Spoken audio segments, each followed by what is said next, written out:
"Where you headed, old man?" "Just standing there at the corner, like some sneaky old fool." In the stillness of a windless afternoon, a black elder collapsed on the sidewalk. His only offense was waiting quietly for his son, and just a few seconds later that son appeared. They thought he was just another poor, harmless old man.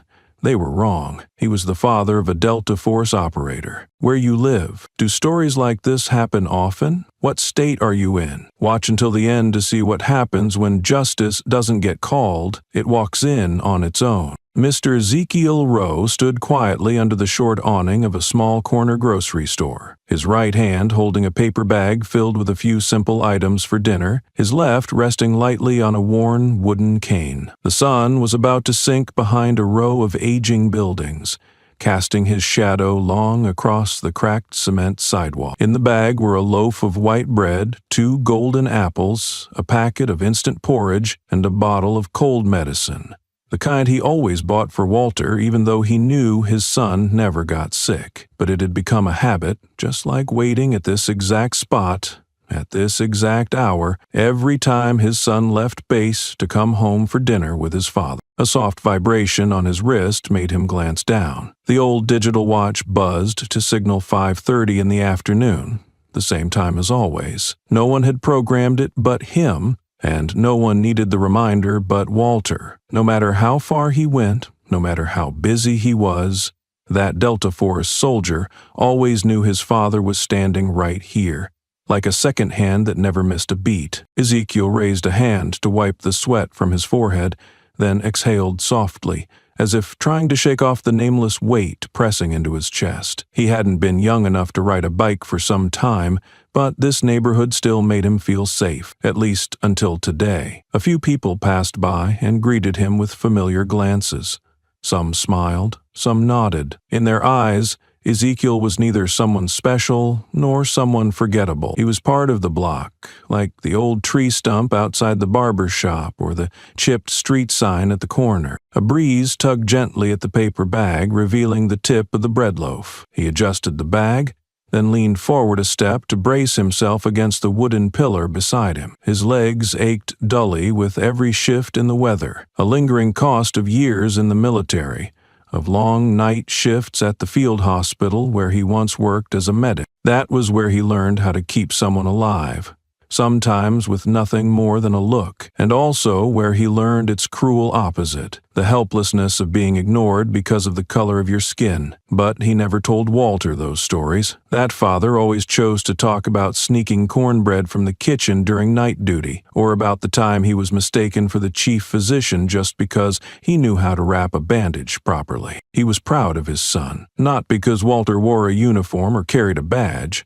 but because after everything, he still called him Dad, drove him to the market on Sundays, bought the exact brand of mouthwash he liked, even though he never used it himself. Ezekiel once said, if anything made a man a soldier, it wasn't how he handled a weapon, it was how he cared for someone weaker than himself. Walter understood that, and that's why, this evening, he would come. The car hadn't arrived yet, but he knew his son was on the way. The rhythm of passing traffic didn't make him turn his head. He believed in punctuality the way he believed in his heartbeat. His grip tightened on the bag handle as 2 patrol cars passed by the end of the street, then circled back. Nothing unusual. The police often patrolled this area, especially around rush hour. But this time, they didn't drive on. They stopped, and for a brief moment he saw a look that felt unfamiliar, lacking courtesy, devoid of anything good. But that came later. For now, Mr. Ezekiel still stood waiting, under the blood-red sunlight, holding a bag of groceries, quietly assured that Walter would arrive, just like always. An old woman, walking her small dog, pulled her coat tighter as she passed by Mr. Ezekiel. She gave a gentle smile, a slight nod, just enough to count as a greeting, an instinct born of years living among familiar neighbors. He responded with a soft glance, a small tilt of the head, and a tight-lipped smile. His eyes still carried the gentleness of someone who had once worked in caregiving, even though his hands now trembled and his voice had grown faint. That nod wasn't just politeness. It came from knowing the worth of quiet gestures. At that age, people don't need long conversations. They don't expect them either. A look is enough to remind each other we've made it through another day. After that exchange, he turned to look down the street. The rooftops covered in dark tin sheets, the old iron doors tagged with faded silver spray paint, and farther down the familiar curve in the road where Walter always first appeared, driving his charcoal SUV. Every Friday afternoon his son would honk twice, short and sharp, not to rush him, but to say, "Dad, I'm home." Mr. Ezekiel took a deep breath, as if borrowing a bit of wind to warm his chest. Autumn had arrived earlier this year, or maybe his bones were weakening faster. He wasn't sure anymore. The breeze slipped beneath his shirt collar, making him shiver slightly. But he didn't go inside the shop. He hated closing the door behind him while his son hadn't arrived yet. He always told himself, if you're waiting, you stand there until what you believe in shows up. It might sound stubborn, but for Ezekiel, that logic had kept him going ever since his wife passed away. He mumbled to himself, just loud enough to hear, "Hurry up, son. It's cold." His voice seemed aimed at the wind or the emptiness ahead. It was hoarse, but not sad, perhaps because he believed Walter would come, as he always did. Since Walter's mother had died of kidney failure, the two had lived together in a slow, patient rhythm. People asked why he didn't move into a nursing home. He answered, "I live where I'm still being waited for, not where they guess how soon I'll die." He had said that in front of Walter once, not to make him feel guilty, but so his son would understand. Someone's presence in your life shouldn't be measured by obligation, but by the quiet repetition of trust. A gust of wind lifted the edge of the paper bag, the scent of green apples mixed with the smell of damp paper and dry wood. He felt a twinge of hunger, but didn't eat. He always waited to eat with his son. Just then, the sound of an engine echoed from afar. A sedan sped through the intersection without slowing down, making him instinctively take a small step back. But it wasn't Walter. He returned to his spot, tapping his cane gently to keep balance. His legs were going numb, but he didn't complain. His other hand gripped the bag's handle like holding on to a final breath he hadn't let go of yet. A patrol car slowed as it approached the curb. He didn't get a clear look at the driver. He only saw the side window roll down. Inside were two white men in police uniforms, leaning back, like they had just finished their shift or were looking to kill time. Both stared at him like he was a clearance item left behind after a sale. Mr. Ezekiel remained still, unmoving, showing no expression that could be misread. He had learned through experience that a black man standing on the street would always be misread, even when doing nothing. But he had also learned that avoiding attention never kept anyone alive longer. Many times during his army service, he had stood in bombed-out hospital wings, still lifting IV bags, not because he wasn't afraid, but because someone in front of him needed more time to live. His gaze passed over the two officers, not confrontational, but not bowed either, not because he had something to prove. At his age, raising or lowering his head had little to do with pride. It was about truth, and the truth at that moment was this: he was still standing there, waiting for Walter, in a society growing more skilled at justifying wrongdoing. The patrol car didn't leave. Its engine kept running. The passenger lit a cigarette while the driver squinted like he was about to start something Mr. Ezekiel neither needed nor wanted, but his eyes didn't waver. Mr. Ezekiel stayed put, not to challenge anyone, but because Walter hadn't arrived yet. And the evening, cold as it was, wasn't over. The patrol car remained parked by the curb, engine humming steadily like the breath of someone who had just woken from a nap, vision still blurry but ready to cause trouble if given the excuse. Inside, two uniformed officers in navy shirts sat with misaligned buttons, loosely fastened radio straps, and the stench of alcohol soaked into the seats. Neither wore outer jackets, though the wind had picked up, and the looks they exchanged held more boredom than vigilance. The one in the passenger seat leaned his head against the window, bloodshot eyes drifting lazily until they landed on Ezekiel, standing motionless in front of the grocery store. He squinted, tugged at the corner of his mouth, voice raspy from cigarettes. "Doesn't that guy look like the mug shot from that old warrant?" His voice wasn't low. It rang out just loud enough for people outside to hear, like a mock slap on the back in a crowded market. Both arrogant and pathetic. The driver scoffed, glanced over, and nodded with a lazy smirk. Yeah, white hair like that, standing right at the corner, looks just like some old bastard hiding from something. They didn't need to check any suspect list or even look closely at his face. They just needed an excuse, a slight resemblance, a bit of irritation, a lingering trace of cheap liquor from the rest stop, and in front of them, Ezekiel Rowe was enough to satisfy all three at once. They opened the doors. A sharp screech sliced into the cooling air. Thick-soled boots hit the sidewalk with quick, pressing thuds, as if each step toward Ezekiel was loaded with judgment. He did not step back, nor did he advance. He simply stood still, gripping his cane and grocery bag. His arms stayed steady. His gaze shifted once, from one officer's face to the other, slow, clear, fully aware of what was coming. The taller officer stepped forward, hand resting on his gun belt. The shorter one leaned in, elbow on his knee, like observing a strange object in a lab. "Where you headed, old man?" he asked, flecks of tobacco clinging to the edge of his lips. "What are you doing just standing here?" Ezekiel inhaled deeply, his voice calm to the point of unsettling. "I'm waiting for my son. He's on his way home." He did not raise his voice, did not apologize, and showed no fear. But that calmness, in their eyes, was offensive. They wanted to scramble, shaking hands, searching for ID, eyes looking down. Ezekiel gave them none of that. The second officer frowned, glanced at his partner, then barked, "Name, are you carrying ID?" He stepped in closer, his knee nearly touching Ezekiel's cane. Ezekiel didn't flinch. He spoke slowly, each word shaped with deliberate care. "My name is Ezekiel Rowe, former Army medic, retired. I stand here every day. Ask anyone on this block." The answer thickened the air. The taller officer exhaled through his nose, shook his head, and pulled out his phone. He tapped a few buttons in a half-hearted search while his eyes remained locked on Ezekiel's collar. His actions weren't aimed at verification. They were like picking at flaws on someone already deemed wrong. No matching records, he knew that before he even checked. But he still said, old guys who served in the military tend to think they're untouchable.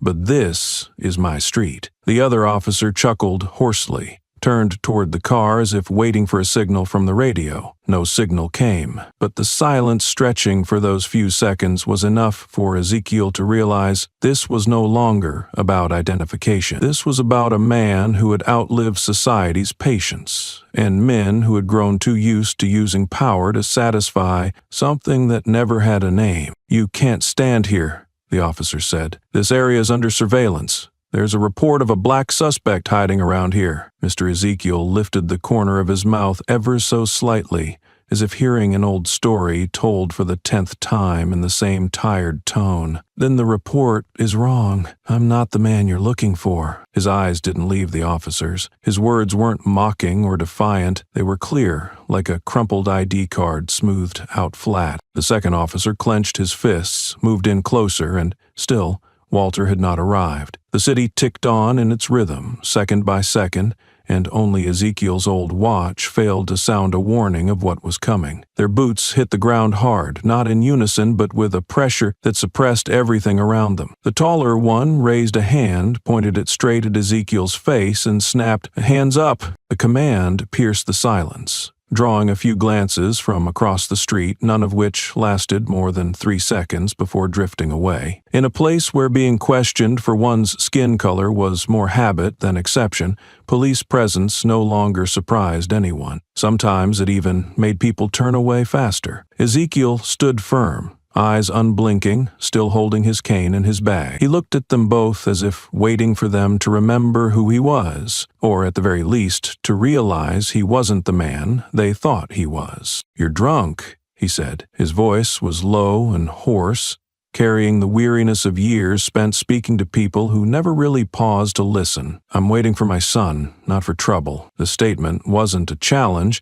nor was it submissive. It was simply the truth, and that was precisely what unsettled the two officers in that first moment, not because they felt guilty, but because his answer didn't match the script they were too familiar with. The one on the left squinted, tilting his head slightly, as if trying to confirm whether that posture wasn't just a disguise. He had learned to sniff out resistance through body language alone, but with Ezekiel, everything was still. No trembling, no excess motion. His silence was like a dull but deep blade, slicing through the thick crust of accusations that had been repeated so often they lost their meaning. "I said, hands up," the taller one repeated, louder this time. Something in Ezekiel's eyes was starting to itch at his instincts. Maybe it was indifference, maybe clarity. Whatever it was, it bothered him. Ezekiel didn't move, his gaze locked with the man's. "I've stood here all week. My son picks me up at this time every day. Ask anyone inside that shop." The man on the right chuckled dryly, spat on the edge of the curb, then pulled his radio from his shoulder. "I don't need to ask anyone. I saw you loitering. What are you doing, standing here all week?" His hand slid the safety off his holster, almost as a reflex.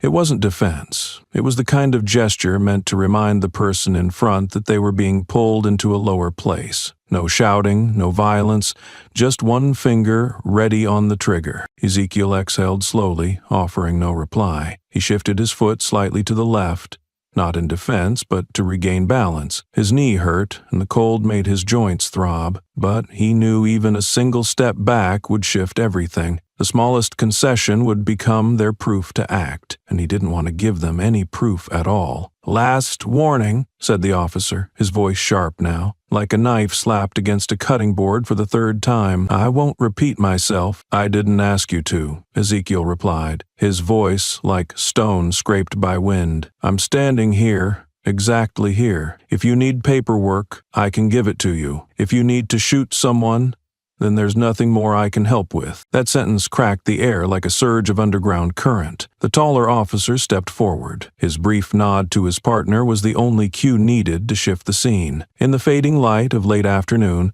the shadows of the three stretched across the street, merging as if each of them were an unfinished ending in a breaking news story. The smell of cigarettes, rubber, damp concrete, and blood nearly met in the middle. But in Ezekiel's eyes, the one thing left, burning and still, was faith. Faith that his son was still on his way.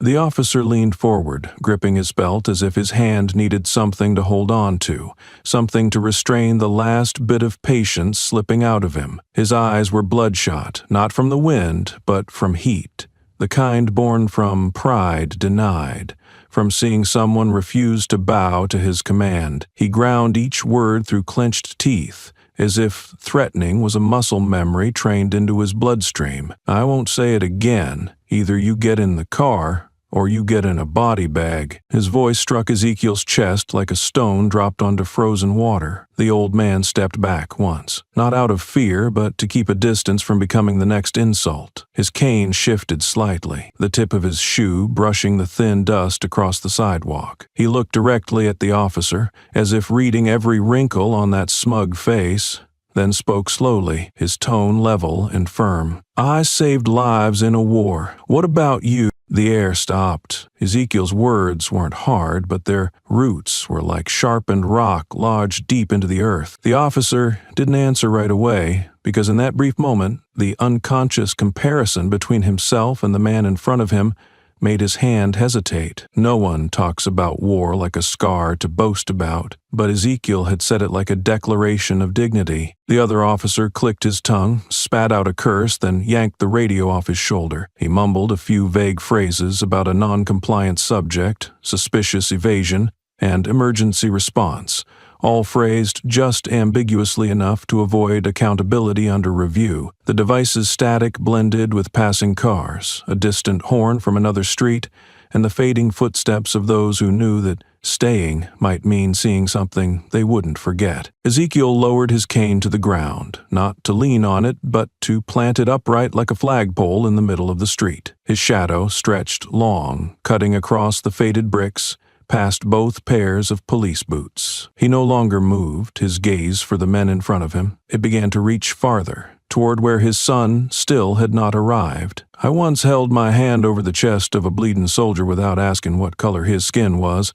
he continued, not allowing the silence to be filled with hostility. "I've been threatened with enemy guns, but never with the gun of my own. And now I stand here, targeted by someone who wears the same flag I do." That sentence thickened the air around them. The officer snarled and stepped closer, his boot landing on the edge of Ezekiel's sagging paper bag. One of the apples rolled out, hit the ground, and split open. Its red skin burst, its flesh crushed, apple juice trailing into a narrow streak across the curb. No one bent down. The only thing still moving was the officer's hand near his gun, and Ezekiel's eyes never left it. "I don't want trouble with you," the officer hissed through his teeth, "but I'll make it if I have to." Ezekiel gave a small nod as one who had long anticipated the answer. "The problem is," he said, "you always think trouble comes from the ones who don't obey, but real trouble comes from not listening to what's right." In the middle of that sentence, a car horn echoed from afar. A familiar two-note sound rang from the far end of the street.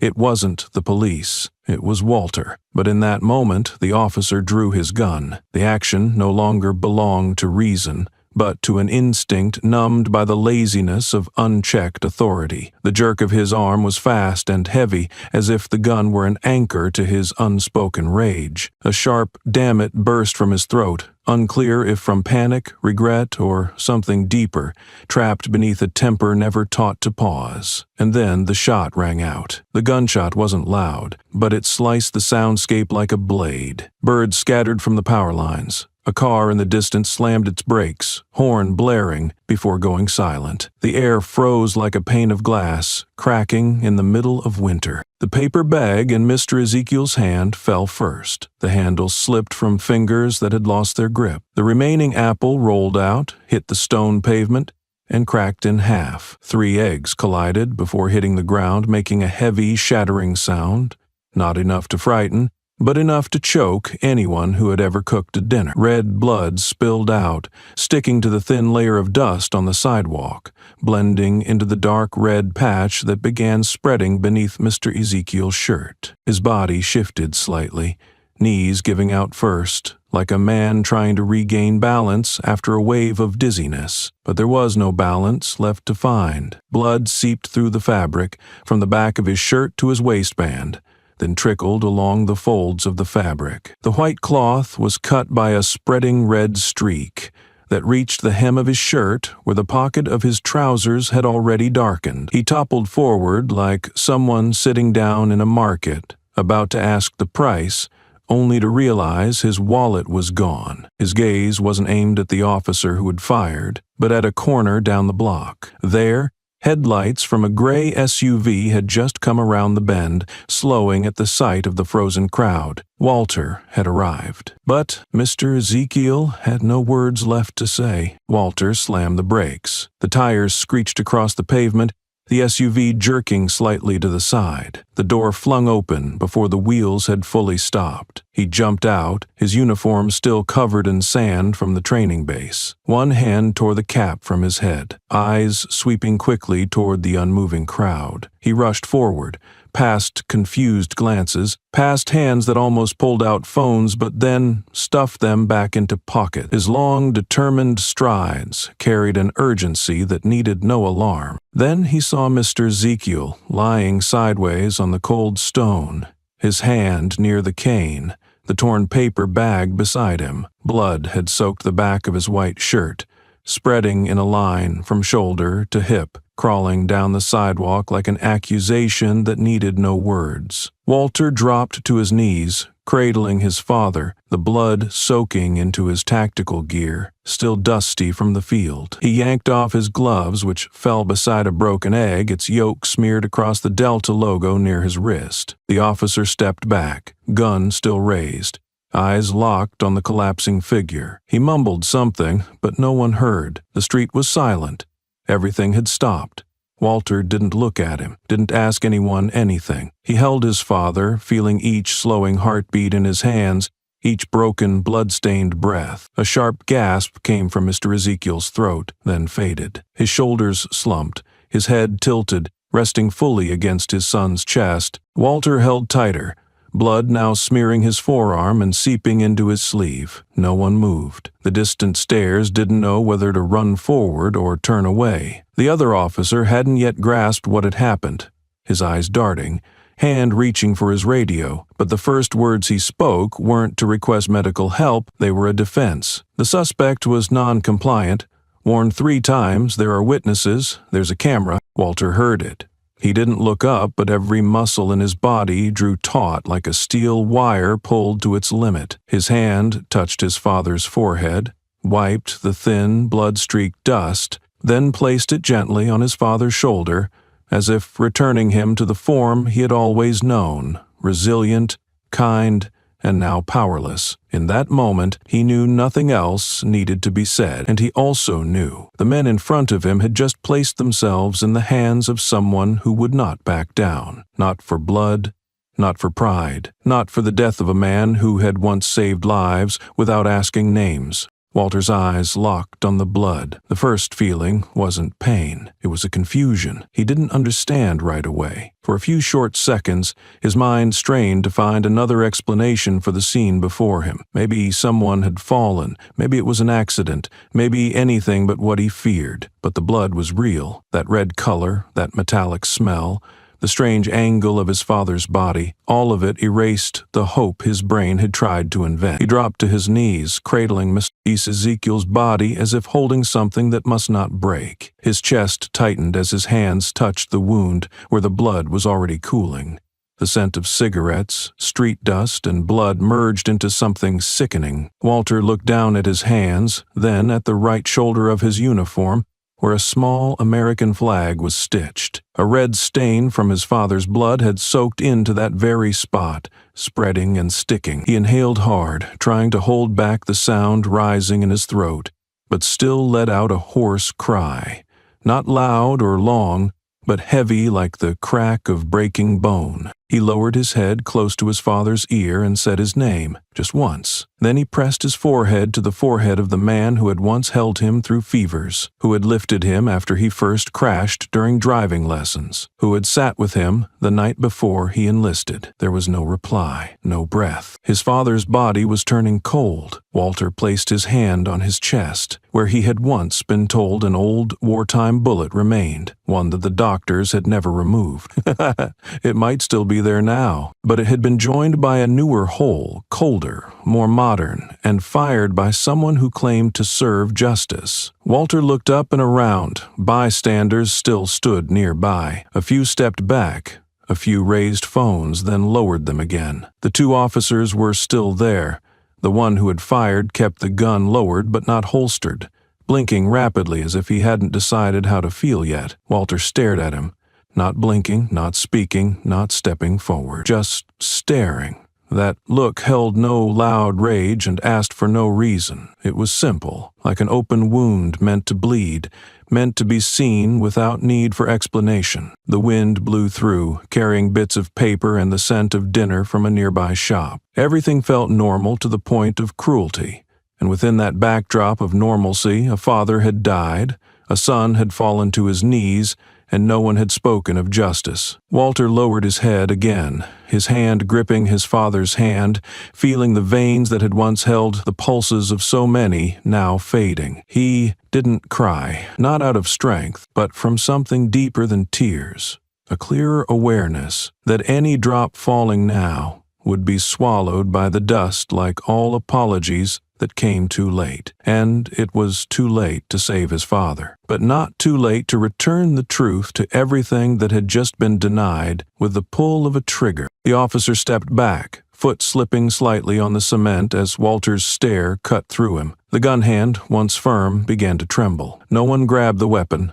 but it drooped on its own like the crumbling faith he had clung to now peeling away in layers. He opened his mouth, voice cracking in confusion. I didn't, but the unfinished sentence found no ears waiting to hear the rest. Not because it didn't matter, but because it no longer held value in what had just occurred. Walter remained by Mr. Ezekiel's body, his cheek pressed to his father's forehead, trying to hold on to the last warmth as it left this world. His hand on the shoulder, feeling the blood slow beneath aging skin. In that moment, the soldier who had crossed war zones, who had faced death countless times, sat still like a son who had just lost the only home he ever had. That silence didn't bring relief. It only made the air heavier. The other officer took half a step forward, then stopped when he noticed a few civilians nearby shifting their gaze toward him. No one shouted, but the way people clenched their fists,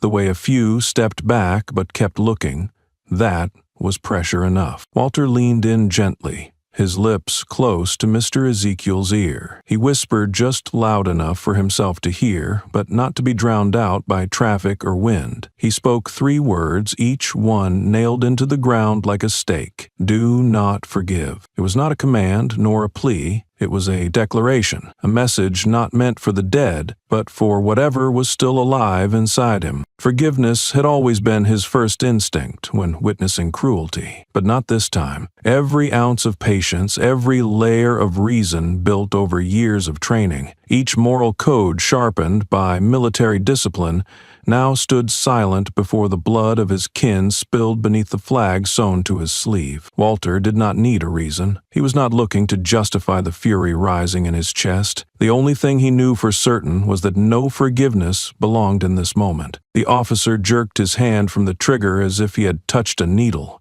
He turned to his partner, searching for an excuse, but met only a long silence. Neither of them spoke again. The hand that once held the gun now hung loosely, his knees slightly bent, as if buckling under a reality he could no longer control. A woman from a distance stepped forward a few paces, holding her phone but not recording. She stood still, hand over her chest, eyes glistening as though she had just seen something she had waited too long to witness. The truth, exposed without needing explanation. Walter did not move. His shoulders trembled slightly, but no sound came out. A few old newspaper pages swept down the sidewalk, carried by the wind, brushing past Mr. Ezekiel's body like a makeshift burial in the middle of the city. The street had no engine sounds now, no hurried footsteps, only a father left behind, a son holding tight, and those around them realizing they were witnessing a moment not easily repeated, a moment when a man refused forgiveness,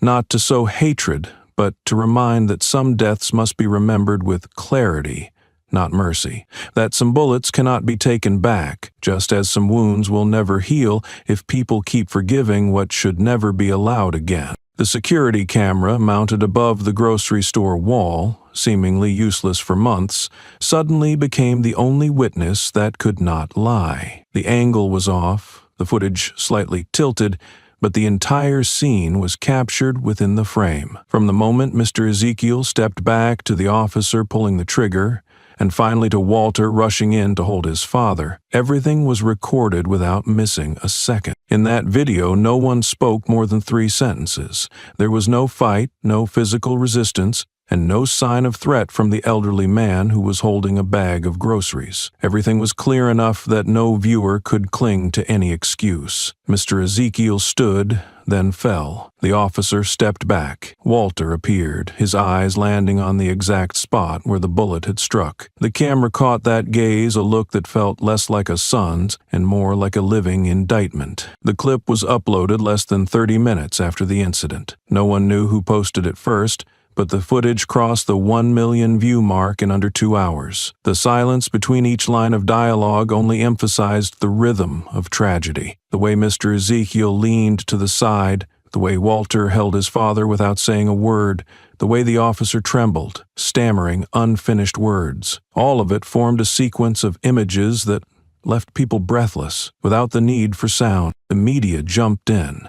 Major outlets ran headlines from different angles. Some labeled it a procedural accident. Others wrote plainly murder driven by bias. Behavioral analysts appeared non-stop on news segments, decoding Walter's facial expressions, speculating on the shift in his gaze and the tightening of his fist. But the real storm didn't come from the experts. It came from the comments of everyday viewers. Thousands writing the same sentence. I don't need to hear anything else. I've seen enough. The hashtag, "He was just waiting," first appeared in a personal post, then spread across multiple platforms. People who had once been stopped in the street, questioned for walking alone at night, began sharing their own stories. A still image cut from the footage went viral. Walter holding his father, blood from Mr. Ezekiel's shirt staining his uniform sleeve. The image needed no caption, but wherever it appeared, people left the same symbols: a flame and a clenched fist.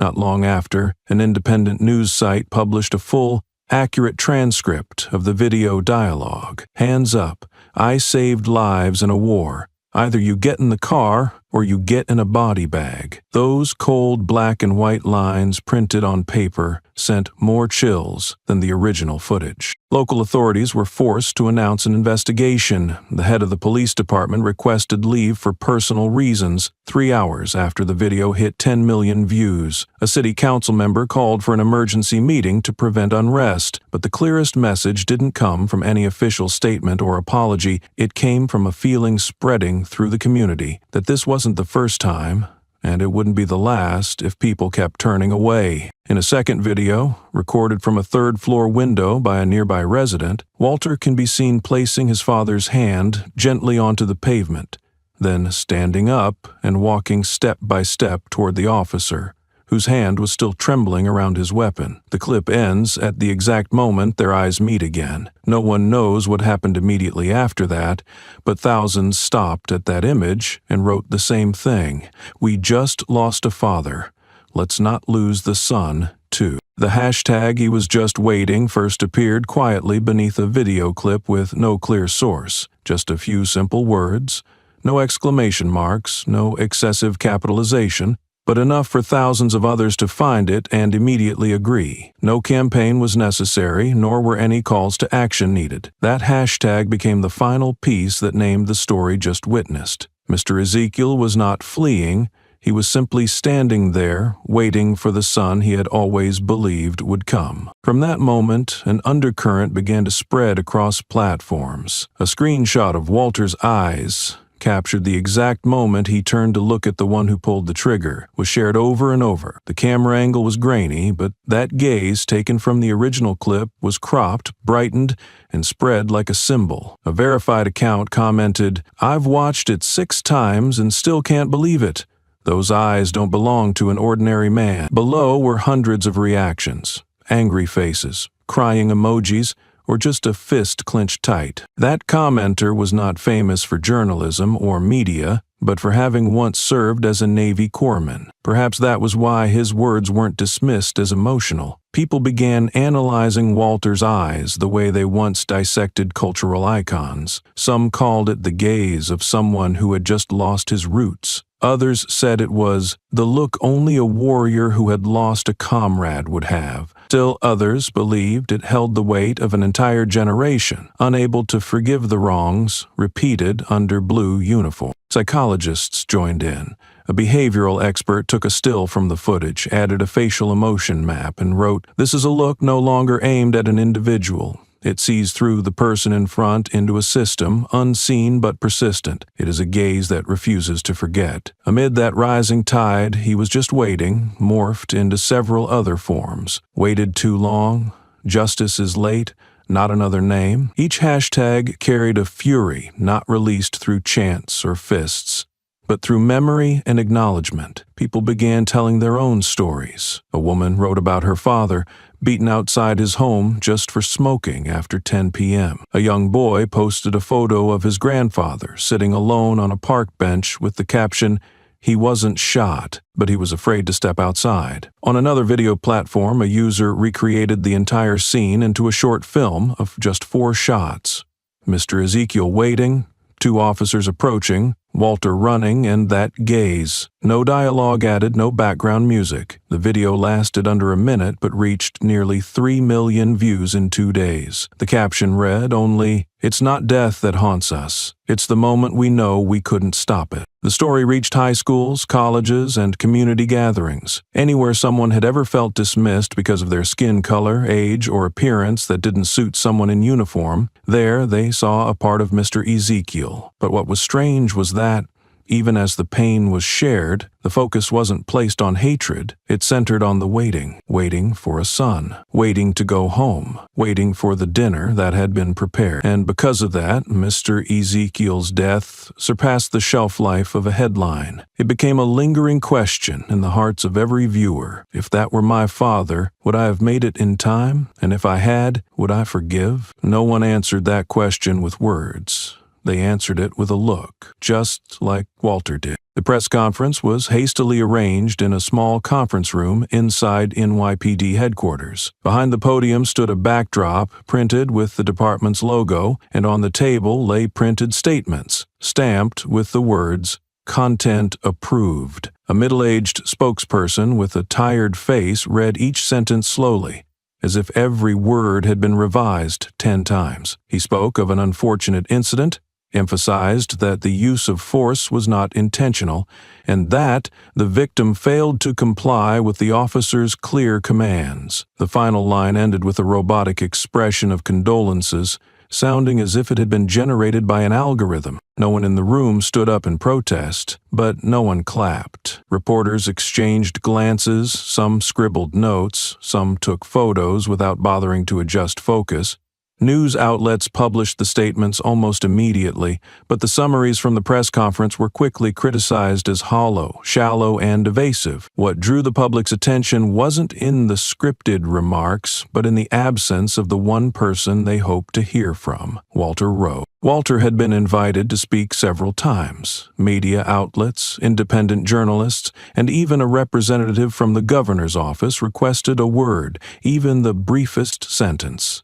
But all received the same reply: "I have nothing to say to the media. I have work to do." And that work did not involve giving interviews. Exactly one day after the press conference, Walter submitted a petition to the Federal Department of Justice, calling for an independent investigation, beyond the jurisdiction of the NYPD, free from influence by any state-level law enforcement agency. The file was sent in a thick envelope containing a detailed written report of the entire event, evidence gathered from eyewitnesses, a copy of the surveillance camera footage, and a list of similar past cases that had been either buried or handled internally. Walter did not sign it with a title or military rank. On the cover page, he wrote a single sentence: "I am the son of Mr. Ezekiel Rowe, and I want to know why my father had to die." The petition quickly spread among lawyers and civil rights organizations.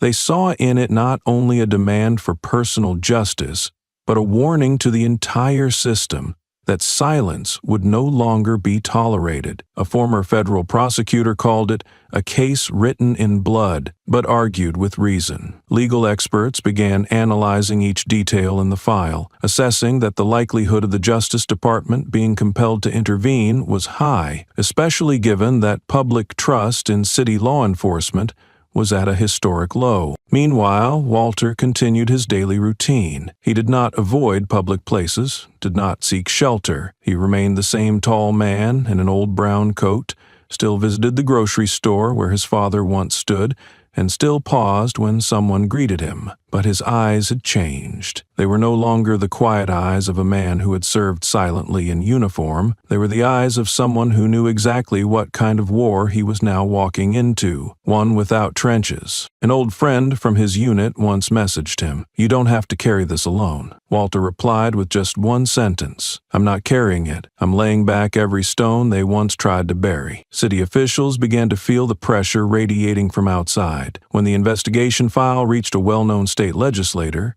known for reforming law enforcement, the issue was no longer internal, and Walter's refusal to speak turned out to be the loudest statement of all.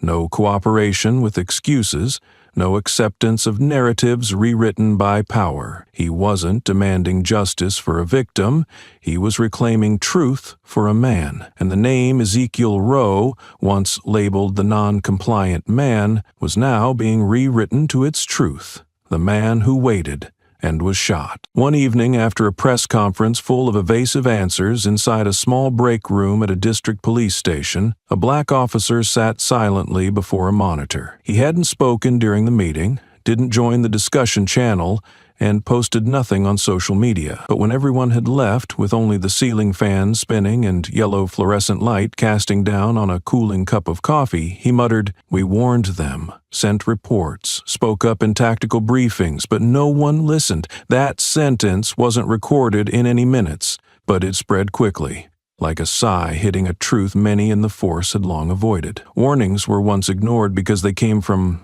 those without seniority or from unreliable sources. In truth, they came from voices whose skin color didn't match the decision makers. At the same time, an internal message leaked from a night shift group chat. It wasn't long, but it was enough to shake the police department's PR system for hours.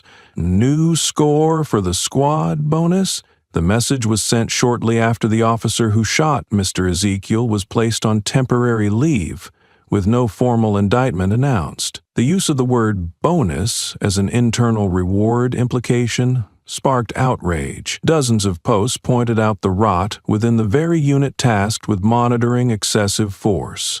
Those meant to remain neutral, but instead shared messages that implicitly praised an act of killing. City officials denied the message's authenticity, claiming it could be a doctored image or external fabrication meant to disrupt public trust. However, digital forensic experts confirmed the chat originated from an internal device under the Special Review Unit's jurisdiction. This verification forced several mid-level officers to go on temporary leave. Pending internal investigation, and independent oversight bodies were recommended for intervention. Walter did not comment on the leak. He didn't have to. What he did was quote the black officer's words in a letter sent directly to the Department of Justice. "We warned them, but no one listened." He added, "And by the time they did, my father was already on the ground." The letter was never published, but lawyers were aware of it. At a private conference among civil rights organizations, someone read it aloud, word for word, nothing added, nothing removed. The entire room fell silent. No one asked if Walter had given permission, because that truth no longer belonged to any one person. At the station where the message leaked, a few began changing their profile photos in the internal chat app to a gray square, no icons, no captions. It was their quiet admission that they could no longer pretend not to know. A veteran officer filed for early retirement. On the form, he wrote only, "I once saw an old man pulled over 3 years ago, forced to the ground just for not answering quickly. I stayed silent then, but I won't stay silent anymore." Later that same day, the city's independent complaint office received an anonymous report listing 12 suspected cases of abuse tied to the same group of officers. Those files had shown signs of being removed from the system, but now they had returned. A system can only survive in silence if everyone chooses to look away. The story of Mr. Ezekiel didn't just reveal where a bullet had passed, it exposed where it was chambered, how it was excused, and the invisible nods behind the trigger. And when whispers begin to speak, even the thickest wall of silence must crack. Clyde Delmore sat in his mahogany-paneled office, light from the tall window casting a pale reflection of his pinky ring onto the edge of the file folder. On the wall behind him hung a photo of Clyde standing beside the mayor. Below it, a Distinguished Service Medal lined up precisely with a framed certificate of honor. No one in the department was unfamiliar with Clyde's name, and no one dared speak directly about what he had handled in the past. But within law enforcement, people understood that handling didn't mean justice. It meant the skill to smother smoke before it turned to fire. Clyde was the cousin of the officer who shot Mr. Ezekiel. That relationship wasn't noted in the personnel files, but anyone who had been in the system long enough knew blood ties didn't need to be declared for paperwork to shift. There had been 3 previous incidents involving excessive force, and each one ended with the same conclusion. The officer acted within authorized bounds. Clyde's name never appeared in public documents, but in each case there had been a redrafted report before it reached upper management. The footnotes on those files were nearly identical, reviewed internally, no further investigation required. The results were silence from victims, withdrawn legal representation, or evidence disqualified due to procedural delays. Walter received a call at midnight from a number not saved in his phone. The voice was rough, halting, but clear with every word. "I know what you're doing, and I won't stop you. But listen to me, Mr. Rowe. You're not fighting a man, you're fighting a wall of stone." Walters said nothing. The other end didn't wait for a response, just a sigh, and the line went dead. He sat still for a long time, eyes fixed on the headline glowing from his laptop screen. "Internal Oversight Report on Civilian Assault Unresolved." The phrase "wall of stone" echoed in his head for hours afterward. He started combing through old reports, not just on his father's case, but public archives from the past 3 years. Some copies had missing pages, some were faded, but what caught his attention was the frequency of the name Clyde Delmore, listed as consulting liaison or special handling advisor. The cases that closed without prosecution always had Clyde's shadow, never fully written out.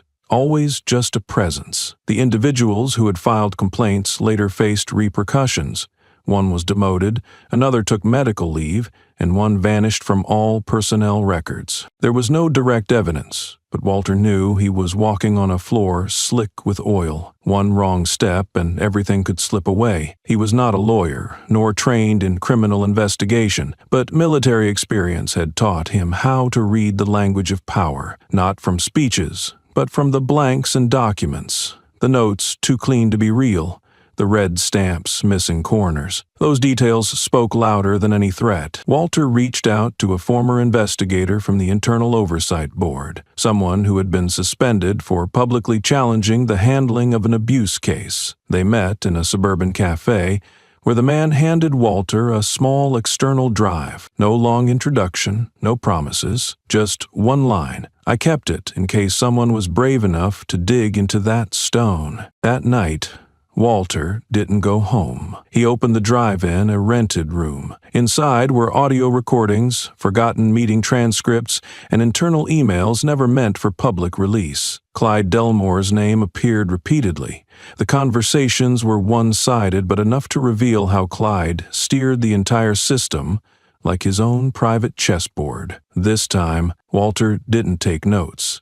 He copied the entire archive and sent it to 2 addresses, one belonging to a civil rights attorney who had followed the case from the beginning, the other to an independent journalist known for exposing law enforcement misconduct. The next morning, he wrote 3 words in his notebook. The wall cracked, and he kept going, not to get revenge, but to turn over each brick until enough light poured through for others to see what had been buried. Walter didn't wait for slow-moving investigations. The same morning that news channels still debated the legitimacy of the suspension handed to the officer who killed his father, he was already at the federal office, submitting a formal request to disclose the identity, service record, and associations of Inspector Clyde Delmore. Despite attempts by the record's official to deflect, citing confidentiality protocols, Walter cited provisions from the Freedom of Information Act stating that Clyde was directly involved in the post-incident handling of the Ezekiel Rowe case,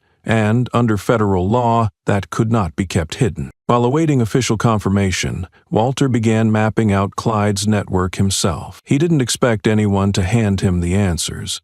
He was far too familiar with how crucial facts often hid behind seemingly harmless details. He searched through old newspaper articles, local news segments, even field medic and personnel records from more than 30 years ago, where Clyde's name had once appeared inconspicuously among a list of battlefield support nurses. And just as he was about to move on, he noticed a short note in the appendix of an emergency medical report from a field camp. Report, approved by Chief Medic Ezekiel Rowe, scribe, Clyde Delmore. Walter sat still. His eyes froze on that line. In his mind, fragments of memory collided all at once. Stories Mr. Ezekiel once told about wartime, vague remarks about a subordinate who had altered casualty counts to meet targets, and the way his father always ended those stories with a heavy look, as if something had been left unsaid. If Clyde had once worked directly under Ezekiel, why had no one mentioned it from the start? Why in every press conference and hearing was his name always paired with the title Senior Inspector and never associated with a military medical past? That omission couldn't be random. Walter began to suspect that the killing of Mr. Ezekiel was not simply an impulsive act of racial prejudice. Perhaps it was a long, slow-burning fuse, an unresolved grudge that never faded. He wrote it all down in his notebook. Clyde once served under my father. The motive isn't just bias. From that moment, Walter's investigation shifted. He started collecting everything his father had ever written or stored. In a wooden box under the bed, he found a copy of a complaint letter from the medical camp, the handwriting shaky but still legible. Nurse Clyde D. altered field casualty data. I refused to sign the revised report. Beneath it was the signature of Ezekiel Rowe. The letter had no response. It had never been sent. It had stayed in the box for over 30 years, as if his father knew that one day someone would need it. Walter didn't go to the media. He sent a copy of the letter to the federal prosecutor's office with a brief note attached. "This is the motive you missed." 3 days later, he received notice. The investigation would be expanded, not just into the murder, but into past conflicts, cover-ups, and connections that might have compromised the integrity of the trial process. More importantly, Walter began to see clearly what had once only been a vague intuition. Clyde had not acted out of impulse. He had acted to erase a stain from the past. A man named Ezekiel Rowe. A man who once refused to bow, even when everyone else did. And now, his son was standing in that same place, not to avenge, but to unearth what Clyde had tried to bury with power. The audio recording appeared unexpectedly. It arrived as a lone attachment in the inbox of the civil rights attorney representing Walter, accompanied by a subject line that read, "Listen closely." In a closed meeting room, 3 people sat silently around the speaker. The audio started with a slight hiss, then came through, no background noise, no wind. I hate it when black folks hold their heads up like that. The attorney looked up, eyes resting on Walter. No one had to ask what it meant. In Walter's context, at the moment just after Mr. Ezekiel had been shot, such a statement couldn't be a random quote, and it was far from harmless. They immediately sent the recording to the state's audio forensic lab. An independent analysis team was assembled within 24 hours. Voice matching was conducted using harmonic resonance and frequency variant software. The final result was entered into the federal investigation file, a 97% match to the voice of the officer who had fired the shot at Mr. Ezekiel Rowe. The recording became a pivotal piece of evidence, not only for its racist content, but for establishing intent, a factor rarely provable in civilian shootings by police. Normally, defense attorneys could cite emotional distress, situational urgency, or personal error, but when an officer is recorded making a derogatory statement, bias is no longer speculation.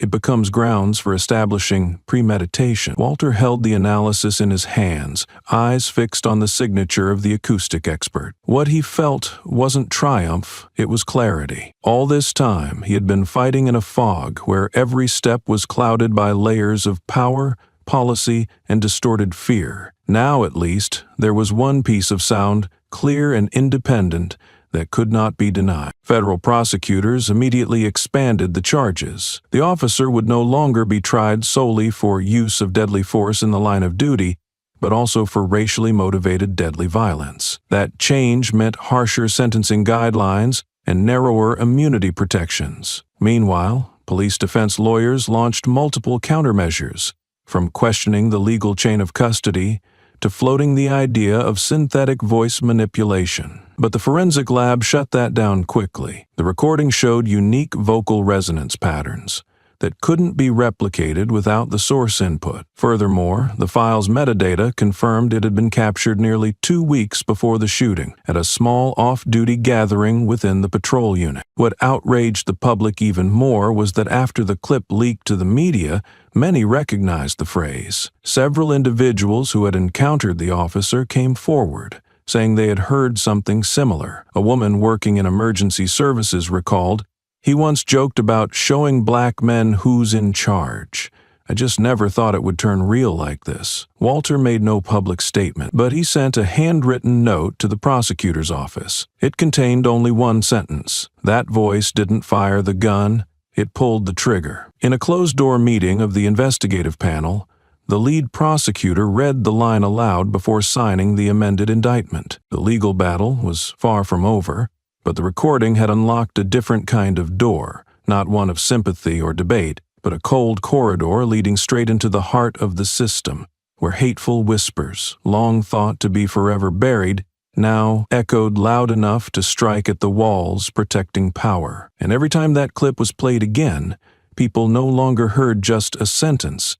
They heard a confession. Clyde Delmore entered the internal hearing like a man accustomed to controlling the room. The way he adjusted his cuffs in front of the camera, the way he leaned lightly against the backrest, all revealed the confidence of someone who had once commanded dozens of sensitive investigations. When the recording was introduced, he did not look at the screen, nor did Walter. He simply flipped through the folder in front of him and said calmly, "This evidence was collected without lawful authorization. I move to dismiss its legal validity due to procedural violations." That sentence caused the entire room to pause for a second. The lead prosecutor furrowed his brow, not out of surprise, but disappointment. Everyone knew Clyde would grasp at any loophole, but his choice to challenge the method of presentation rather than the content itself made one thing clear. He did not care what had been heard, only whether it could collapse the structure he was trying to protect. Walter did not look at him.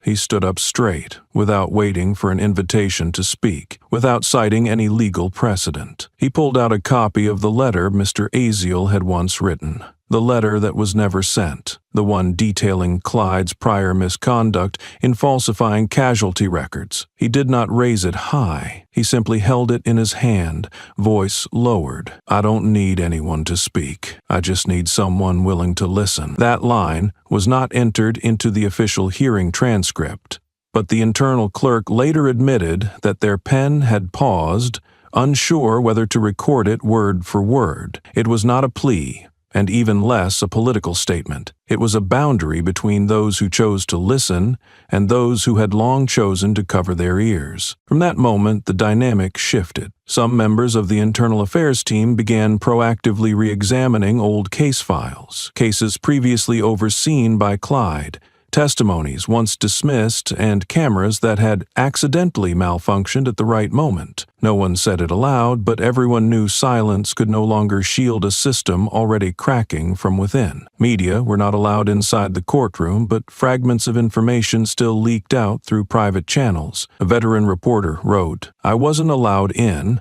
but an investigator sent me this line. Today, someone stood up and everyone listened." That sentence spread quickly, becoming a quiet but steady signal of change. Clyde continued to appeal, citing federal law and personnel confidentiality protections. But each time he spoke, people no longer saw him as a figure of authority. They saw him as a wall, thick and cold, but slowly fracturing brick by brick under the weight of voices that had never been heard before. Walter held no press conference, gave no interviews. He simply sent another handwritten letter, this time to the person Clyde had once forced out for speaking up. In the letter, he wrote, "I'm not sure the voice in the recording is enough to convict, but I believe when we can't speak, we must choose. Either stay silent forever or let truth speak for us." The recipient gave no reply, but 1 week later, they appeared at the next hearing as a witness. No introduction was needed. They opened with just one sentence. "I was once asked to rewrite a report. I refused,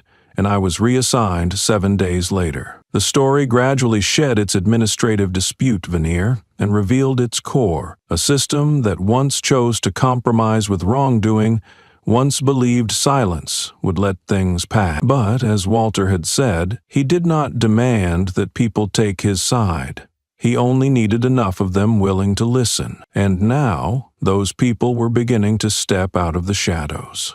Walter entered the courtroom with his back straight, dressed in dark clothes that did not refer to his rank or past missions. On his wrist, Mr. Ezekiel's old watch was strapped tightly, a fixed point in time marking his loss. He sat quietly in the back row, among strangers who had come for different reasons. outrage, curiosity, empathy, but all eyes faced the same direction, the bench, where a life had been ended by the gun of someone with the authority to pull the trigger. The prosecution opened with a calm voice. The attorney, silver-haired and composed, said, "We are not here to deliver angry words. We are here to present the truth." The victim did not resist. The victim stood there. The victim was a father waiting for his son to come home, just like any other day. The opening line silenced the room. Those taking notes paused, as if to make sure they heard correctly. In the back row, Walter clenched his fingers, nails pressing into his palms until they turned white. He didn't need his name spoken during the plea, but each word felt like a knock on memories still warm with blood. The lawyer didn't dramatize. He referenced stills from the footage, describing lighting, angles, without sentiment. Every time he mentioned Mr. Ezekiel, he used his full name, never reducing him to the subject or the involved party. Throughout the presentation, he looked up only once,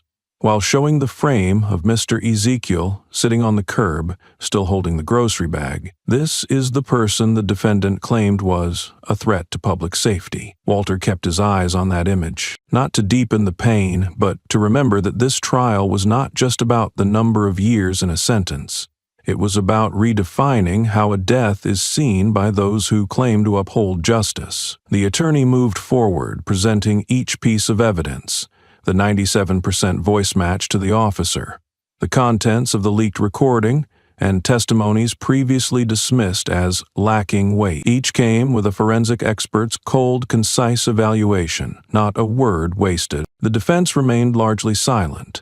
Their attorney focused on procedure, whether the evidence was collected lawfully, whether the situation gave the officer reason to feel threatened, as his report claimed. But each argument seemed to fall into a void that everyone who had seen the video could feel. The silence didn't come from fear, but from the inability to justify such blatant wrong. During the recess, no one spoke to Walter. They just nodded or placed a hand gently on his shoulder in passing. There were no condolences. Everyone understood that no words could fill the space left by a father killed while waiting for his son. As the court resumed, Walter still didn't speak. He let the system examine itself through each cross-examination, through each glance from the jury. He didn't want to become a symbol. He wanted the truth to speak for itself, without military rank, without a hero's armor. He was just a son in court, watching to see who would stand on the side of what was right and who would keep sitting still as death knocked on someone else's door. The defendant's statement stirred the room, not because of its tone, but because of the suffocating absurdity. The attorney representing the police department stood upright, reading each word slowly, as if trying to make it sound reasonable. "We believe the victim's behavior could be interpreted as threatening, given the tense circumstances and lack of information at the scene." He looked up, as if to gauge reactions, his stepping backward, keeping his hands close to his body, and not cooperating, were factors that caused confusion and compelled the officer to make a rapid decision to ensure public safety. Around the room, a few stunned glances turned toward one another. A woman placed her hand over her chest, as if to calm a rising breath. Behind her, an elderly man tugged down his mask and muttered 2 words. "Again, huh?" Walter remained seated until the phrase, "that old man," was repeated a second time in the same argument. Then he tilted his head, pressed his lips together, and let out a short laugh, not loud, not mocking, more like a reflex to words too brazen to endure. He stood, without asking permission, without turning to anyone, and looked directly at the podium. "Threatening because my father wore a white shirt instead of a vest, or because his hands shook in the cold?" The air thickened. The judge tapped the gavel lightly.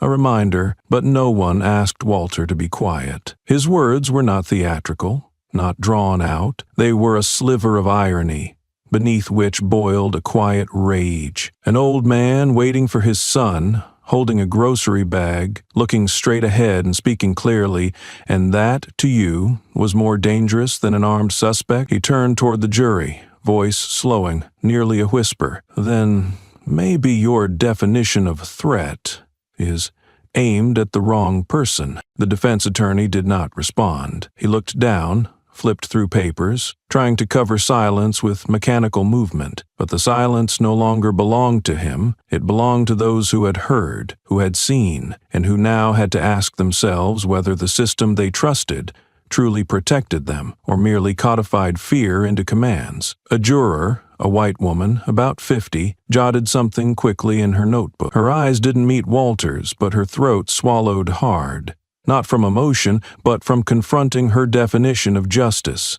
Walter sat back down, his back not touching the chair. His eyes stayed fixed on the officer, whose head was bowed, his face pale. Clyde Delmore sat 2 rows behind, hands on his knees, unmoving. Walter didn't look at him, but in his gaze it was clear who stood at the center of a storm still rising. When the defense lawyer asked to proceed, his voice caught mid-sentence. We believe the situation at the scene exceeded the reasonable judgment capacity of an officer. If there was an error, it stemmed from situational pressure, not malicious intent. That justification fell into the space in people's minds where once there had been hope, then forgiveness, and now only coldness. The judge made a note. The prosecution quietly prepared his reply, and below, Walter closed his eyes, not to calm himself, but to remember his father's face in that final second. A face that had never threatened anyone. A face that once smiled and said,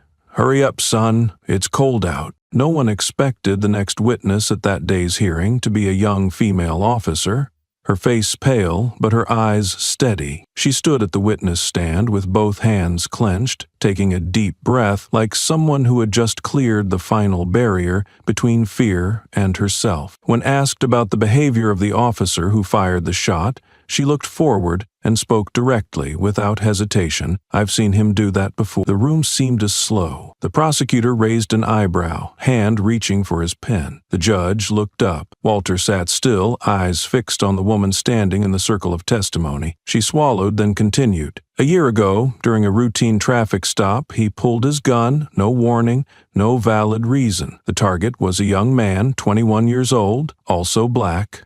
She paused, breathing harder. "I stayed silent because I didn't think I had enough seniority to challenge a superior." The sound of a pen tapping lightly against a table echoed clearly. A few people turned to look at Clyde Delmore, seated in the back. His expression didn't change, but his right hand shifted on his thigh, a defensive reflex. The officer glanced that way, revealing a flicker of unease.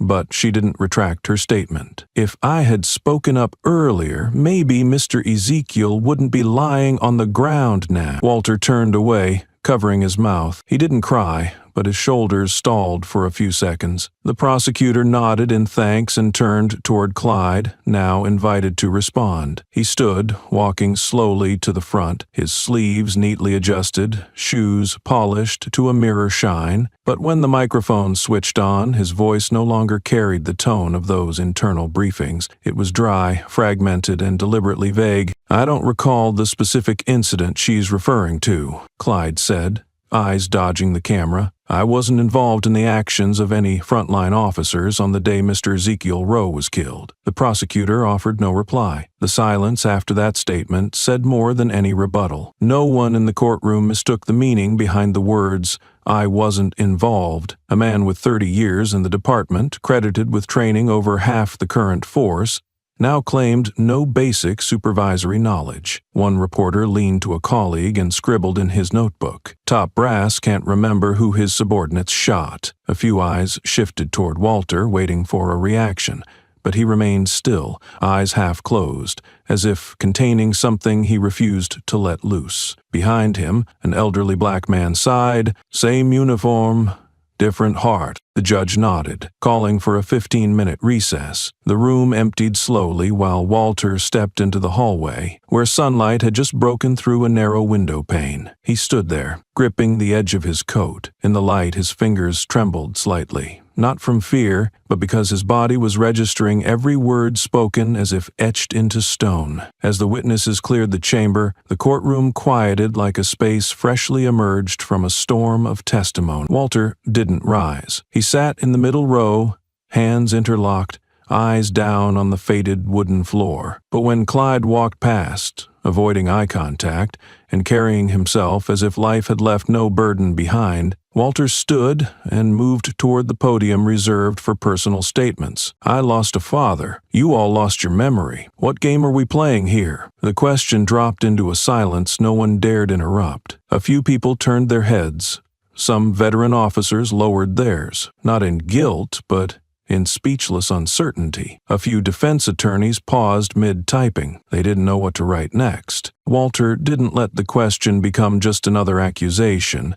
He stepped forward, eyes fixed on Clyde sitting at the back of the courtroom. "If you don't remember the person who once worked with you, if you don't remember the incident from a year ago, if you don't remember a face that once had a gun pressed to its forehead, then is memory in this profession not about truth but about choice?" His voice wasn't raised, but it was firm as steel. The old judge, known for his toughness and brevity, stared at Walter without blinking. In his eyes there was no pity, only recognition. He nodded slightly, slowly, as if each movement carried weight. "You have reason to ask that," he said, his voice low, like the sound of a wooden door closing in the night. "And I believe there are trials where listening matters less than facing what's in front of us." Behind them, a quiet cough broke the silence, but no one turned. Walter sat down again, his hands still clenched. A prosecutor nodded to him from across the room.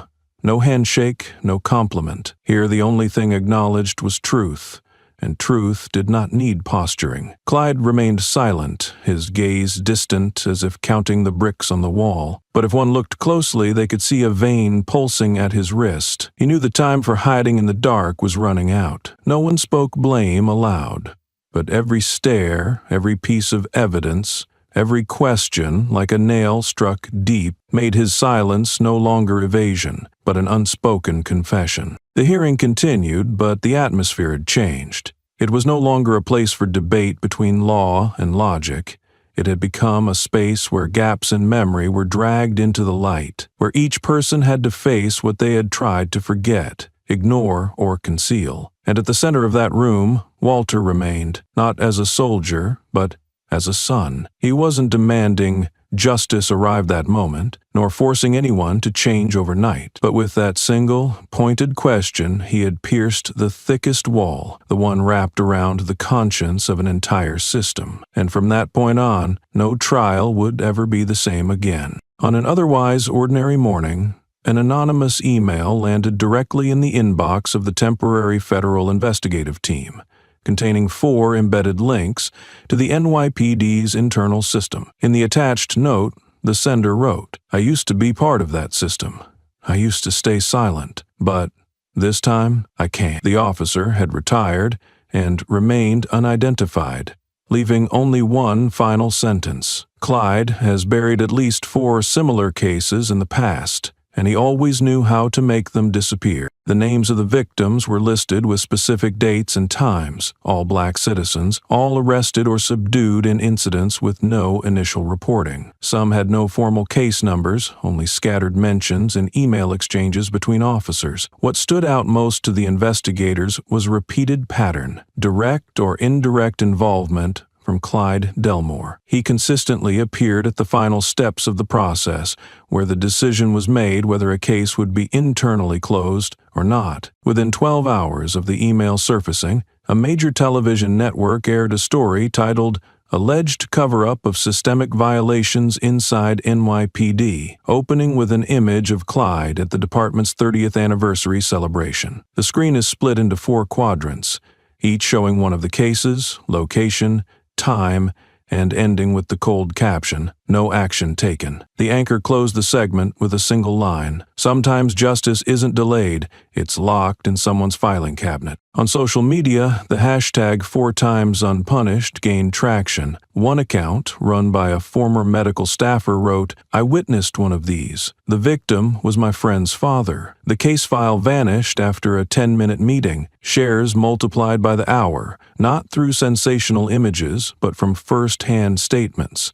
Blunt, short, and honest enough to steal breath." In a post with over 500,000 engagements, A veteran journalist published an old photo of NYPD headquarters from 2016, marked with 4 red dots showing the locations where the buried incidents took place. The caption read simply, "I was ordered to pull this story 7 years ago.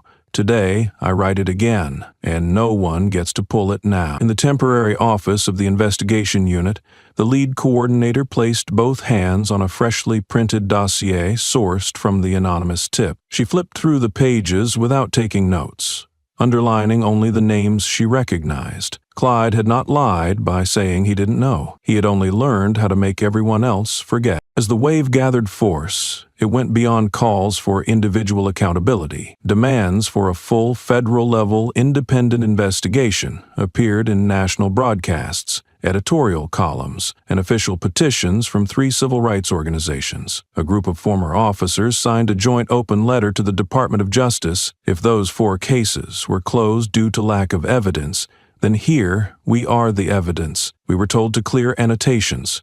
We were threatened for refusing. And we remember. In another corner of the city, Walter opened a case file sent directly by the investigation team. In bold red letters it read, "Connection to Mr. Ezekiel Rowe case? High." He didn't smile nor look surprised. He simply folded the page, placed it on the table, and stared out the window. The sky that day was quiet, like a wall just beginning to crack, and everyone knew, if what the file revealed was true, those very cracks might be the ones to collapse the entire system Clyde once believed to be untouchable. Amid the flood of breaking news and viral hashtags, a name long scrubbed from internal systems reemerged. Her name was Marcia Elkins, formerly a mid-level coordinator in the NYPD's Internal Oversight Division. Nearly 8 years ago, she had been recognized for her diligence in auditing internal conduct and flagging irregularities before files could be altered. But 1 year later, her name vanished from all performance reviews. The administrative record claimed voluntary resignation for personal reasons. Marcia did not return through any formal press conference. She chose a small auditorium inside a local community college, where she had taught part-time since being forced out. An amateur camera faced her,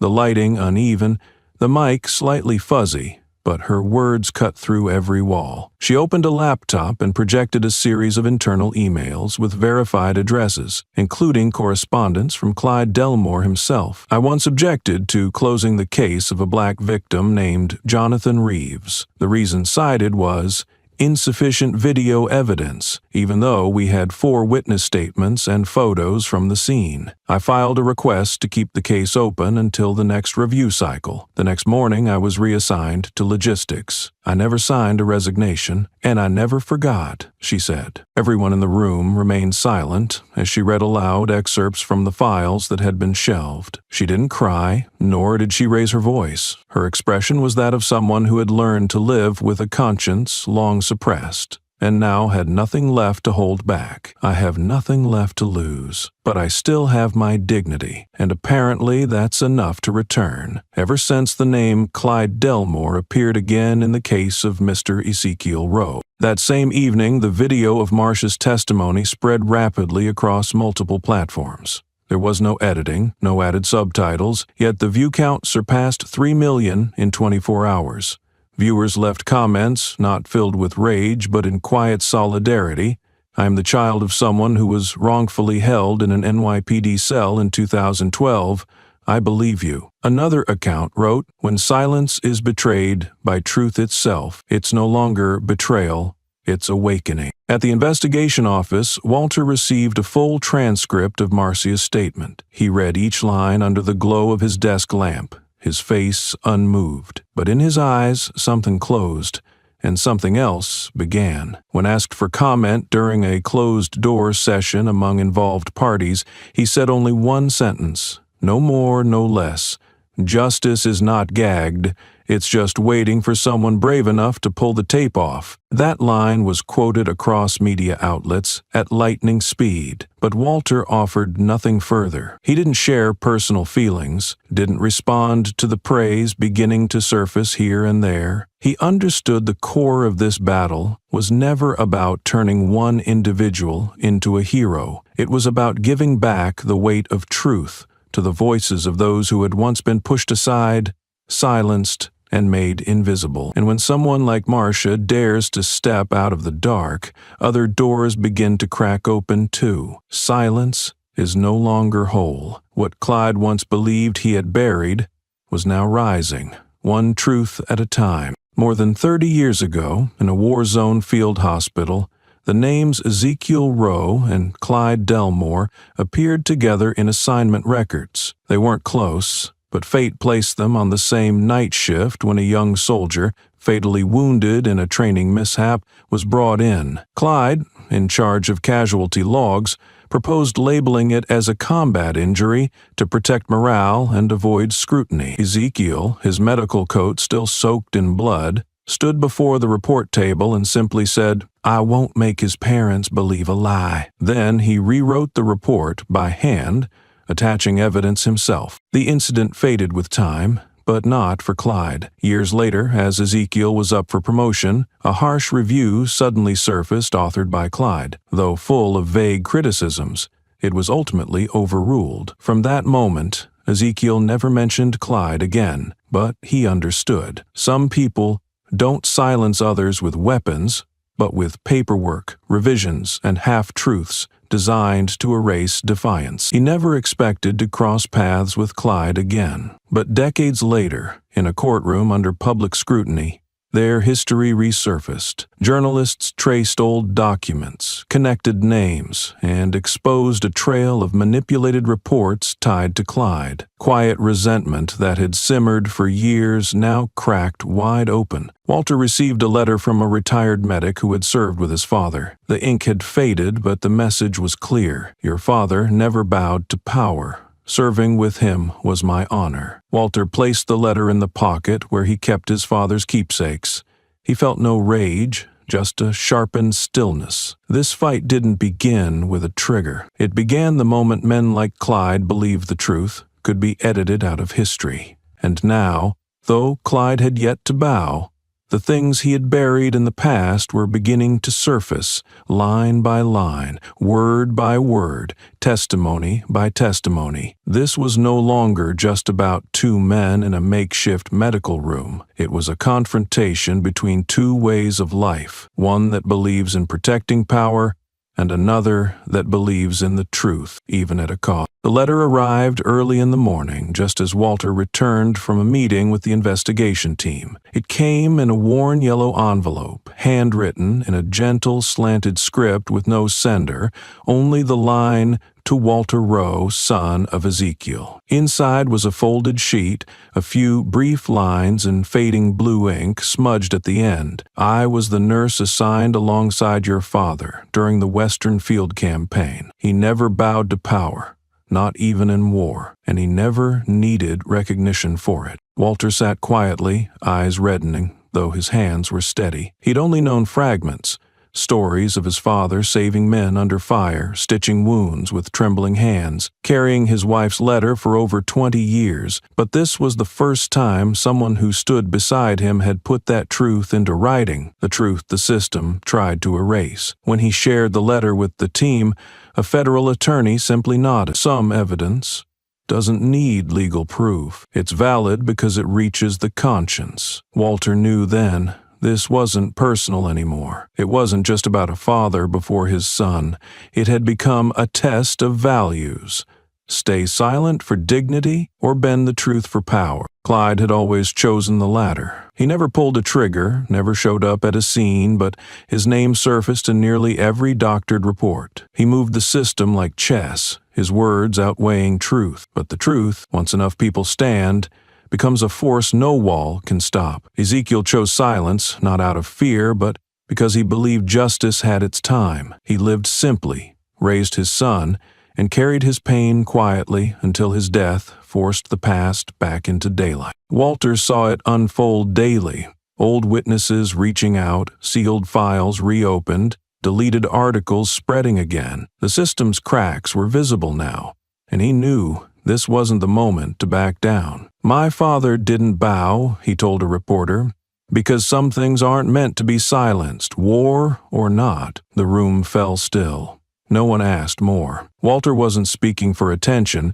He was bridging two paths: Clyde's path of self-preservation Ezekiel's path of quiet integrity. And now he was choosing what justice should sound like: clear, unshaken, and finally heard. In the courtroom packed with people, not a single clap broke the air when the judge read the verdict. The silence wasn't due to a lack of feeling, but rather a kind of emotion held so tightly it became stillness. In the front row, Walter stared directly at the officer who had shot his father. His gaze no longer held rage like in the early days, only a chilling calm, as if he had shed every hope for correction and left behind one thing: facing the truth. 30 years in federal prison with no eligibility for parole, no clemency under any condition. The judge's voice was steady, each word landing like a knock against iron. The officer lowered his head, showing no reaction, no apology, no final words. He didn't look up, but everyone could see his shoulders shake, like a man only now realizing that his career and freedom had plummeted into the abyss because of one drunken, arrogant pull of a trigger. But the harshest blow came with the sentence for Clyde Delmore. Once a senior inspector who had walked through dozens of lawsuits untouched,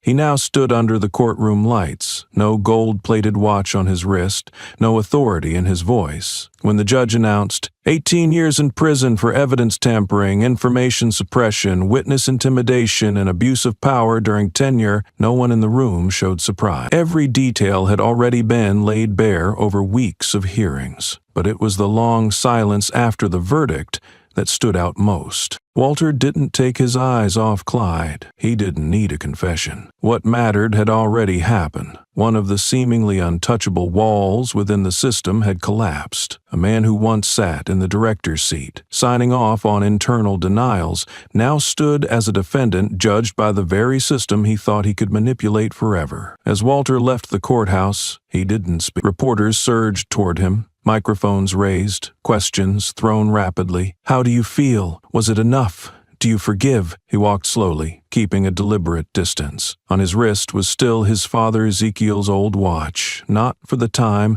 but as a reminder. One step before entering the car, he turned back and said only, "Justice is not a feeling, it's an outcome." Inside the courtroom, those who had seen the video of Ezekiel being shot recalled the final image: him standing tall, not fleeing, not falling to his knees, not begging.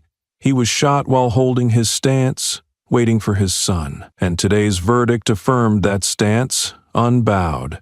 In the final report of the federal investigation, Clyde's name appeared not just in this case, but was also linked to 5 other files closed under questionable circumstances. Plans to reopen those cases were underway, and past victims, many now elderly, were being called in to uncover the full truth, not for vengeance, but to end a cycle of pain long legalized by silence. In prison, Clyde refused all media interviews. In his final opportunity to speak, he did not explain. Some said he was old, exhausted, and remorseful, but no one cared anymore. Because in this story, remorse only mattered if it could have stopped a father from being shot in the street. And Clyde had that chance, but chose not to act. And so, in a society that had turned its back on justice too many times, the sentencing of the officer in Clyde was more than the closing of a case.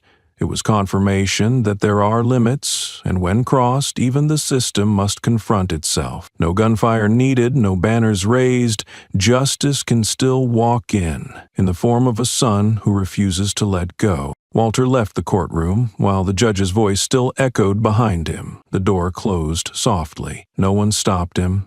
No one asked for a statement. He had heard enough. No sentence could wash the blood from his father's shirt or bring back that afternoon when a father stood waiting and was killed by men who wore the law. For Walter, verdicts were not endings. They were links between a past undone and a loss he would carry for life. He walked down the steps quietly. No cameras, no reporters, just a black boy at the bottom holding a printed photo of Ezekiel. The boy didn't understand it all, but watched Walter with the eyes of someone hoping for an answer. Walter paused, looked at him. No words, just a nod. Then he moved on. Inside, the old judge stayed behind. He set down his glasses, placed the verdict on the desk. When asked if he wanted anything added to the record, he shook his head and said, "Justice isn't a win. Sometimes It's what happens next. It wasn't recorded or quoted, but those who remained felt the truth of it, something long known but rarely said aloud. To Walter, justice wasn't prison time or public apologies. It wasn't headlines or praise. It was truth revealed, silences broken, and children seeing the world not turn away. The next the judge spoke of was this: those once shielded are now held accountable. At Ezekiel's house, Walter opened the door, untouched for months.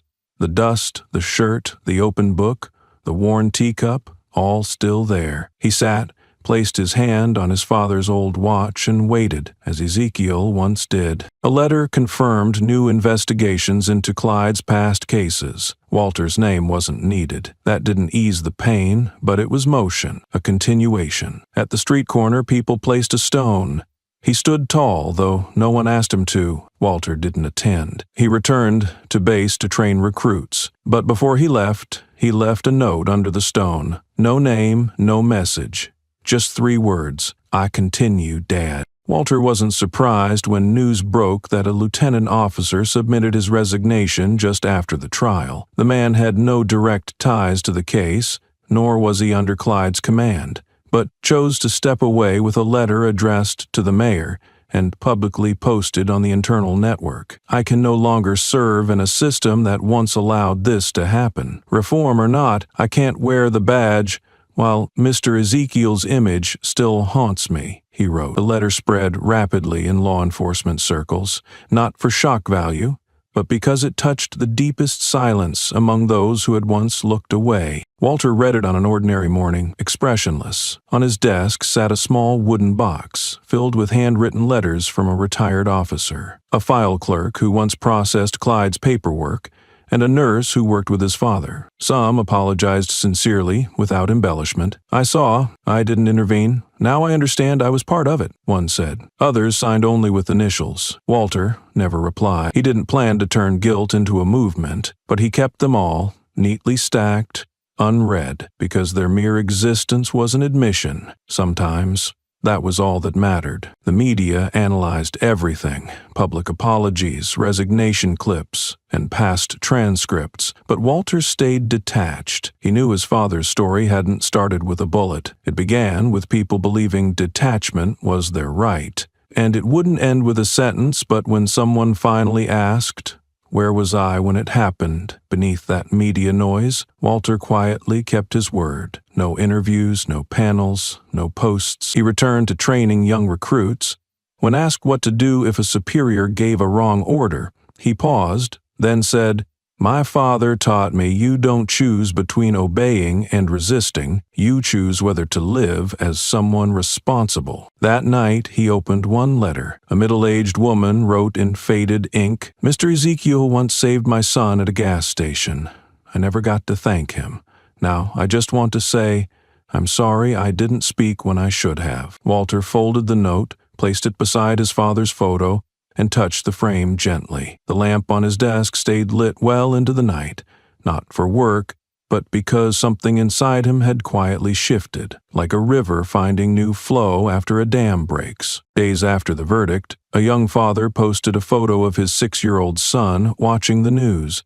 "He asked me why that man was killed," the caption read. "I wanted to say the world is cruel, but I couldn't. I showed him the clip. Today I wrote to the local council. I still don't have answers, but now I have action." It went viral, not from emotion, but because readers saw themselves in it. Walter didn't react publicly, but not long after, he appeared unannounced at a high school's social justice week. Sitting quietly in the back, he listened. When a student asked, "If you were a witness, what would you do?"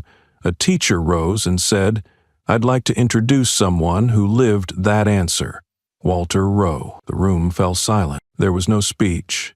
No lecture. Walter said only one sentence. "I didn't come here to tell a story. I came to hear what young people think about justice, because I've seen adults stay silent for too long." Then he stepped aside, sat in a plastic chair near the podium, and let the microphone pass from student to student. For nearly an hour, Walter didn't interrupt. A brown-skinned student spoke about being stopped by police after school for riding a bike without lights. An Asian girl shared how her PE teacher kept calling her by the wrong name for 3 months and never corrected it. A white boy admitted, "I once stayed quiet when my friend called someone a slur. I thought it was just a joke, but now I realize it left a mark." At the end, when the teacher asked if he had any closing thoughts, Walter looked around the room. His voice was low, without judgment. "Maybe justice doesn't start in a courtroom. It starts when you choose to stand. You don't have to shout, just stand firm." Then he left. No group photo, no signature on the board, no business card left behind. The next day, the school received over 50 emails from parents asking for the same session in other classrooms. In the principal's office, a small note was taped beside the guest chair. If fear made people bow their heads, the next generation must learn to stand for what's right. Walter's story wasn't finished, but in that small room filled with soft yellow light and the hesitant voices of 16-year-olds, people finally named what society had long avoided. Silence is an action, not neutrality. And sometimes, the quiet presence of someone who once lost everything is the reason others finally find the courage to speak. On the street where Mr. Ezekiel once stood waiting for his son, a wooden bench appeared one Monday morning. It faced a gray stone wall, next to a faded dark stain on the sidewalk that no cleaning could erase.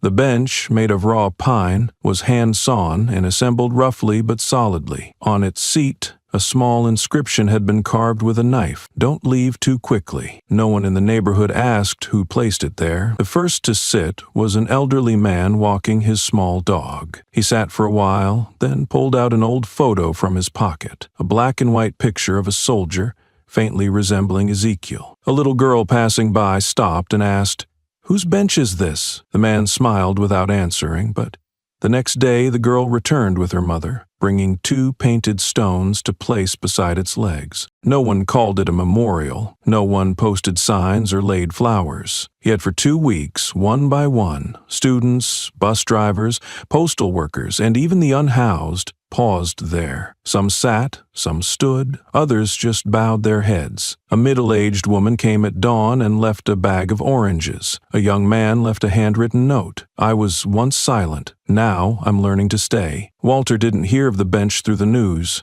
but through an anonymous email with a photo. In it, a black woman sat quietly, holding a small notebook, her gaze distant. Behind her, the bench stood, ordinary, but heavy with the weight of memory, carried by all who had sat there. One afternoon, Walter arrived. He wasn't in uniform. He didn't hide his face. He walked slowly, paused before the bench, then sat. In his hand was a small folded paper on which his father had once written, "When you see people mistreated, remember, you were raised not to bow your head." Walter slid the note beneath the wooden slat and left without a word. Later, some residents suggested adding a plaque or a small statue of Mr. Ezekiel. The idea was quietly dismissed. An old woman said, "If he didn't ask for recognition while alive, don't force remembrance through cold metal." Another added, "Those who want to understand will sit on their own." The media covered the bench, but headlines remained plain. A new seat on an old corner. And truly, what drew people there wasn't curiosity. It was that in a city always rushing, where no one has time to stop, this was a place asking nothing except that you breathe and think. The story of Walter and Mr. Ezekiel was no longer in the spotlight, but the bench, strangely, became a quiet destination for those feeling powerless, for those whose truths had been twisted, or for those who needed reminding that justice doesn't only live in verdicts, but in choosing to stay and listen. The sky darkened earlier than usual. Gray streaks of clouds stretched as if bowing lower than normal. On the simple wooden bench, a young mother sat with her son, arms wrapped in a thin scarf. The boy turned, eyes fixed on the darkened patch beneath their feet, then asked softly, "Who stood here before?" His mother looked at him, then ahead into the space before them. She didn't answer right away. Her words came only after a long, measured breath. "Someone who waited for a son who was never late." The child asked nothing more, but he placed his small hand on the bench, right where the words, "Don't leave too quickly," had begun to fade with sun and rain. Something in that gesture stilled the mother, as if her child had just taught her a quiet lesson. A breeze passed, carrying the smell of wet earth, scattering yellow leaves into a natural circle around the bend. The rain came, not heavy but enough to send people scurrying for cover, except the bench. Someone was still sitting. An old man in a worn baseball cap, thick coat, and holding a wooden umbrella quietly walked up and sat at the end of the bench. He looked at no one and carried nothing but a pair of sunken eyes. Leaning back against the rough wood, he pulled from his pocket a crumpled envelope and unfolded an old newspaper clipping. The headline read, "He Waited." Below it was a photo of a middle-aged man, his face quiet but not sad, as if he had accepted every outcome. No one needed to ask what the old man was thinking. No one needed to know what he had witnessed. His presence, in the cold rain, was already a complete story. 2 college students stopped by, intending to take shelter from the rain, then paused when they saw 2 people already seated. They changed their minds and stood back a little, not wanting to interrupt. The girl whispered to her boyfriend, "I read about this story, but I didn't think it was real." He nodded slightly and placed his coat over her shoulders. They didn't leave right away, but stood silently for a few more minutes before merging back into the traffic. Under the drizzle, everything seemed to slow down. Raindrops tapped softly on the wood, mixing with the cold mist on the shoulders of the seated, but no one stood up. The rain became part of the shared memory, as if nature too wanted to bow with the people, with a sorrow that had no name. In a far corner, a photojournalist raised his camera, then lowered it. He chose not to shoot, knowing some moments don't need to be kept through a lens, but through silence. His article the next day included no image, only one paragraph. In a cold, rainy city, there is still a place where hearts stay warm enough to sit beside each other without needing to know each other's names. Walter read the article late at night. He was somewhere else, far from the city, yet he knew every turn in the story. Not because he followed it, but because people kept sending pieces of it, photos, notes, small accounts tied to that bench. A child left a postcard, a retired soldier placed his old badge, a mother left a box of leftovers. None left their name. Among the many responses, Walter held on to one sentence, handwritten with no return address. He didn't wait in vain, because ever since he stood there, many have learned how to arrive on time, with the truth, with justice, and with themselves. A year later, the neighborhood had changed. Trees were replanted, roads repaved, and sidewalks relaid with clean gray bricks. Old iron benches were replaced with waterproof composite ones. New streetlights lined the road, glowing automatically at dusk. Everything looked newer, cleaner, but the wooden bench where Mr. Ezekiel once collapsed remained. It hadn't been polished or moved. When someone proposed replacing it, the suggestion came back rejected, with a handwritten note, "Don't touch that bench. It belongs here more than the sidewalk does." No orders needed, just quiet agreement. The city changed, but the bench stayed. Soon, the police precinct got a new captain, Henry Harlow, a quiet man from East Brooklyn's community unit. A year earlier, he had sent Walter a handwritten letter. "I didn't know Mr. Ezekiel, but I read his file. It made me ashamed." On his first day, Henry didn't appear on TV. He walked the street, met shopkeepers, and stopped silently by the bench. In the office, he reviewed every unresolved complaint from the past 3 years, marking cases with delayed. His methods spoke louder than any speech. Walter found out not through the news, but through a photo emailed by a resident. Henry standing by the bench, listening to something unsaid. Walter printed the photo and tucked it into his father's old notebook, beside the line, "Don't let anyone strip your dignity, not even with a glance." No ceremony marked 1 year since Mr. Ezekiel's death, but people still came. They left pencils, notes, painted stones, a quiet pledge. I remember, in the police department's year-end report, a small line read, "Since April, 92% of complaints were addressed within 15 days. Maybe it's the new system, or maybe it's a bench that taught us not to forget." Walter didn't post it online. He called a former teammate and said, Some things have changed. Maybe it's time we go back. To listen, not fight. That day, later called Step Back Day, the neighborhood paused. At exactly 5:30, people stopped, faced the bench. No shouting, no signs. Just one step back, arms at their sides, eyes fixed forward, and silence for 1 minute. Traffic halted.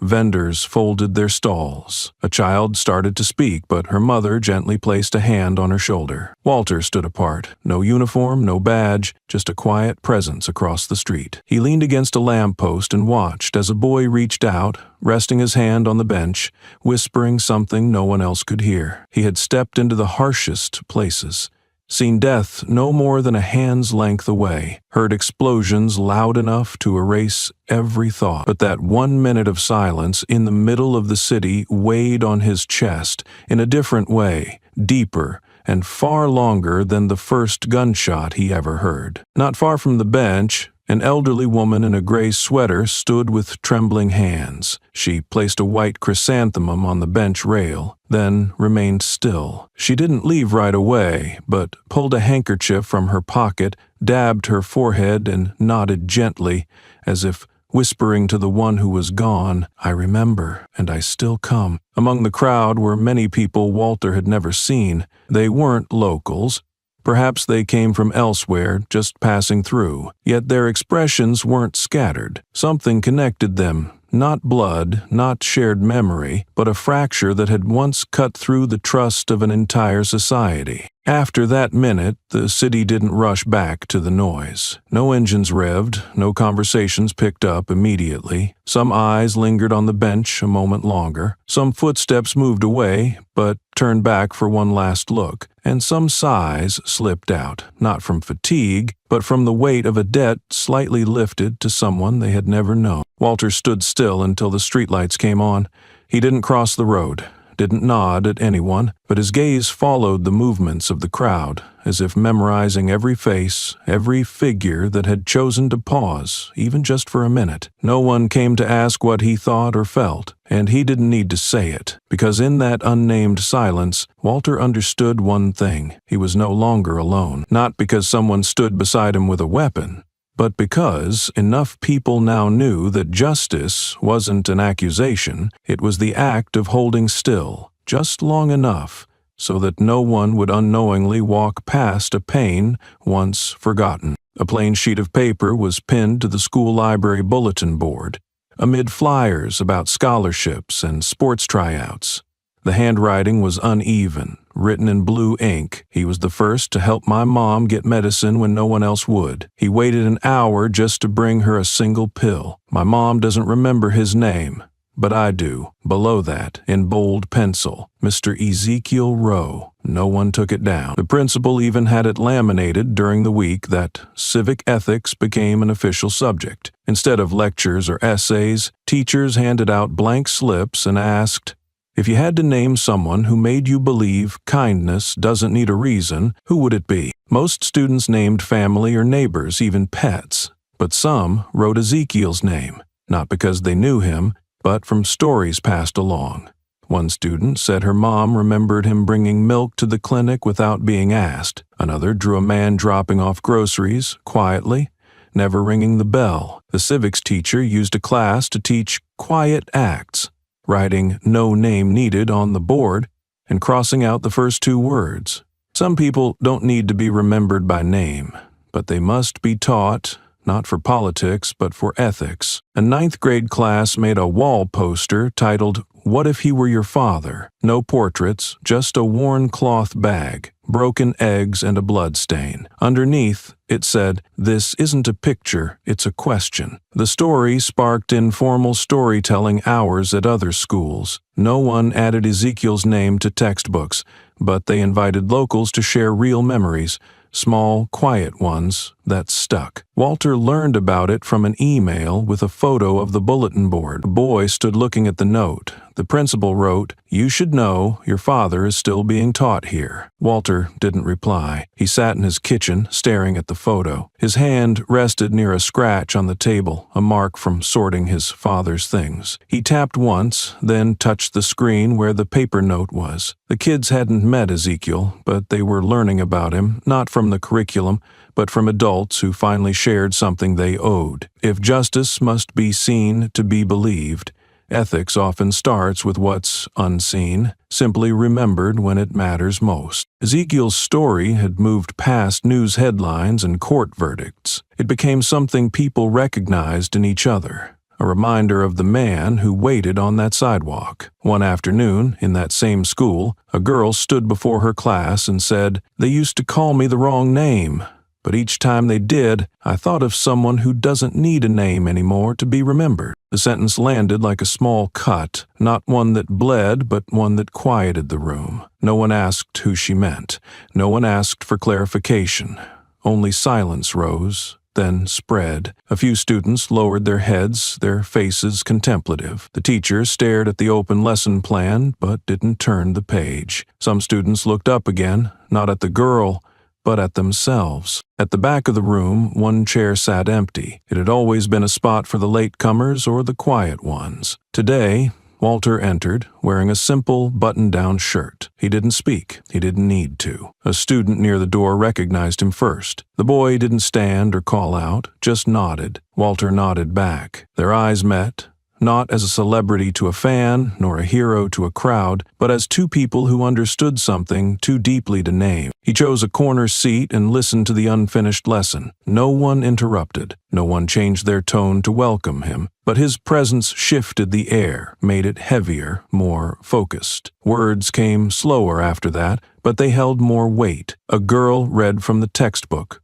her voice steadier than usual. A boy in the back folded his arms on the desk, eyes fixed on the words glowing from the projector. After the bell rang, students filed out. Walter rose last, walking toward the bulletin board in the hallway. The paper slips still clung there, some curled with age. One handwritten note by a girl remained.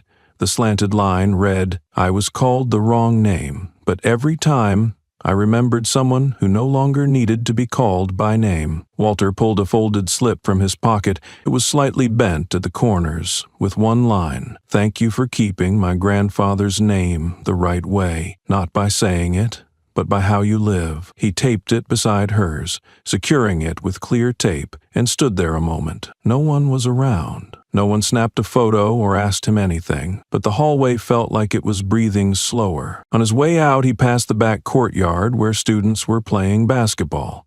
A ball bounced toward him. Walter picked it up and handed it to the boy, who came running, asking softly, "What's your name?" The boy answered. Walter repeated the name, carefully, not missing a syllable. The boy nodded and ran off, but looked back once more. In a world where titles are twisted and people can die for the color of their skin, remembering a name correctly is the fullest act of respect. Walter didn't try to teach that lesson, but he made it clearer than any textbook could. Sometimes, nodding at the right moment and remaining silent in the right place is the strongest way to continue what the dead never had the chance to finish. Walter did not re-enlist. He declined all invitations to speak at conferences or interviews. When asked for a statement, he replied, "I once had a voice, but now I choose to let others speak." He wasn't hiding, just choosing a quieter path. Instead of returning to duty, he quietly walked into a nearby community center, toolbox in hand. The manager assumed he was a repairman, and he was. That first morning, Walter fixed a leaking pipe, knees on the floor, sleeves rolled up. He kept showing up, cleaning windows, helping teens fix their resumes. He never mentioned the trial or his service. When asked why he stayed, he said, "'Cause this is where my father waited for me." Kids called him Uncle Walter in the gray jacket. He answered questions about math and life, but never stood in front of the class. He preferred writing on the board and letting others try.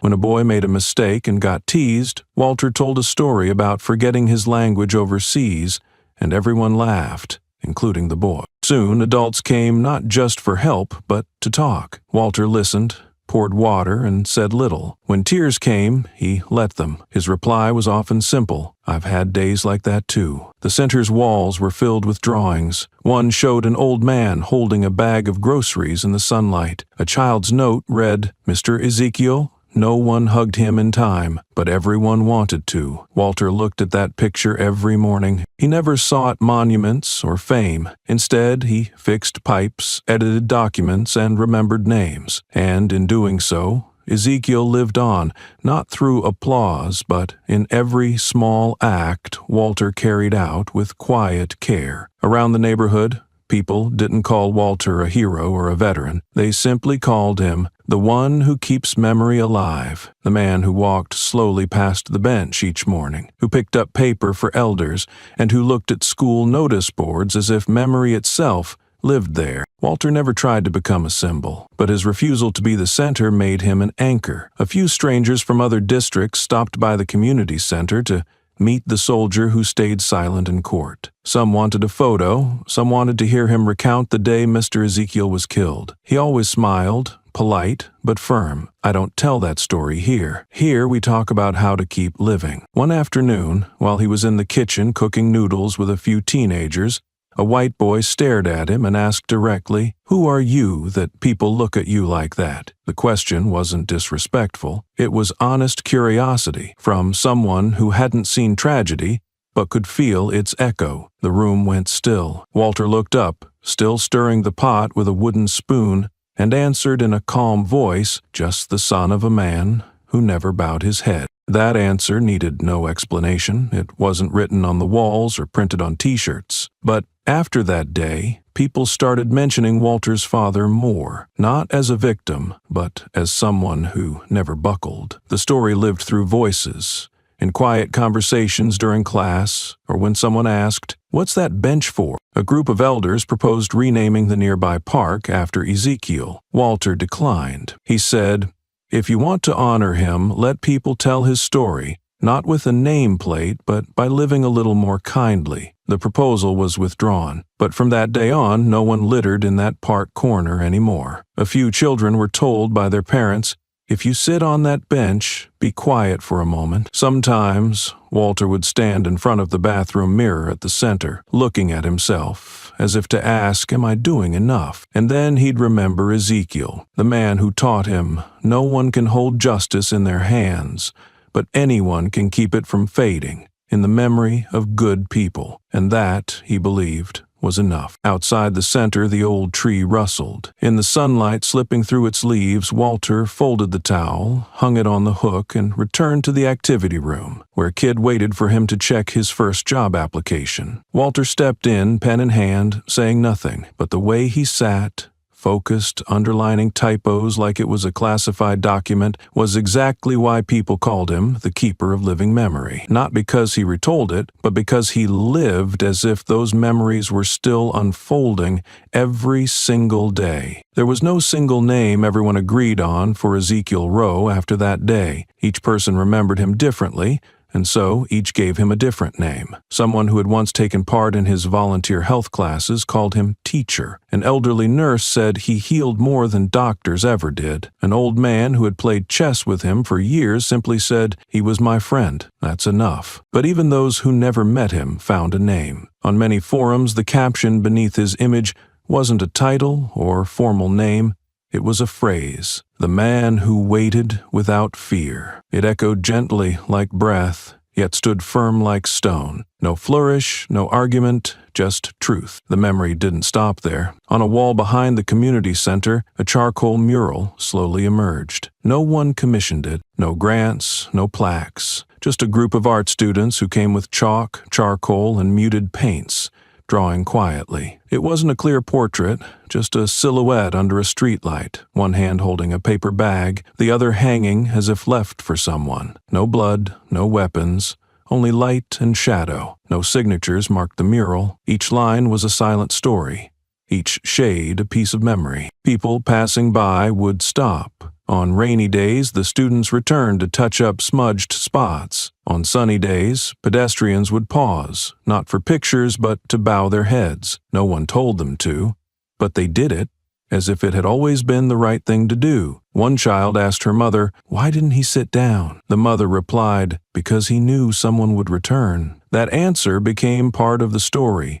unverified, unchallenged, yet understood. Walter knew about the mural but never showed up during the day. At night, he checked the wall for cracks or fading lines.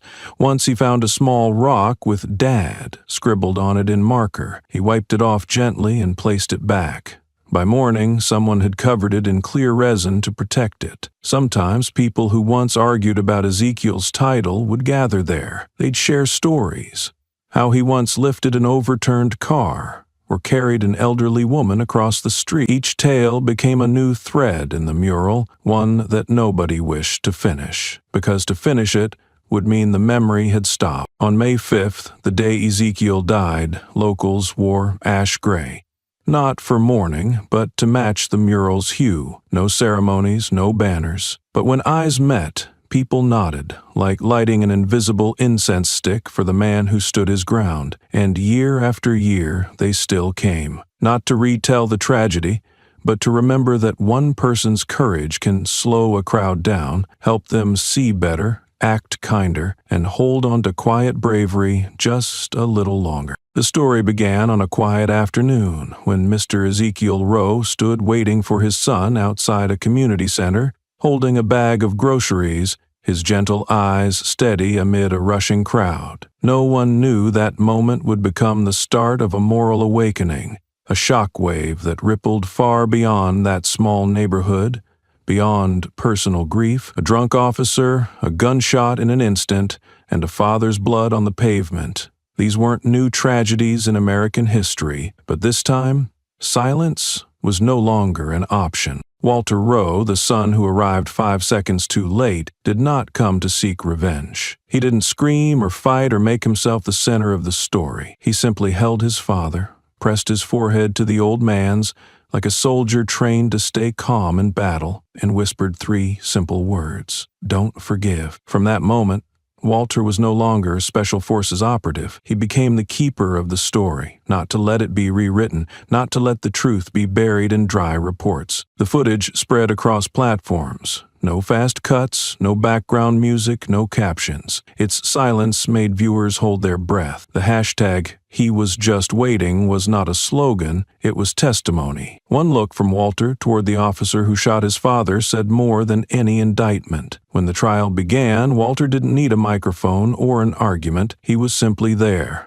Quiet but undeniable. Every citizen, student, and witness saw what no one had taught. Justice doesn't need to shout, it needs to endure. The charcoal portrait, the nameless bench, the handwritten notes in school hallways, the students who remembered Mr. Ezekiel without ever meeting him. These were proof of a different kind of power. A power not drawn from status, titles, or platforms, but from the act of standing still, exactly where one should, without retreating, without yielding to the invisible pressures crushing society day by day. When a young student bent to pick up a fallen grocery bag by the bench, no one needed to teach him what to do. No one told him to place the items back in their original spot or to bow his head, but he did, as if it were a reflex passed down from a generation that had no voice to one learning how to listen. When Walter walked by and his hand brushed the bench's surface, he didn't sit, because he understood that the seat was reserved for those still learning how to stand. Beneath the wooden bench where Ezekiel once fell, the grass has grown green again. There's no nameplate,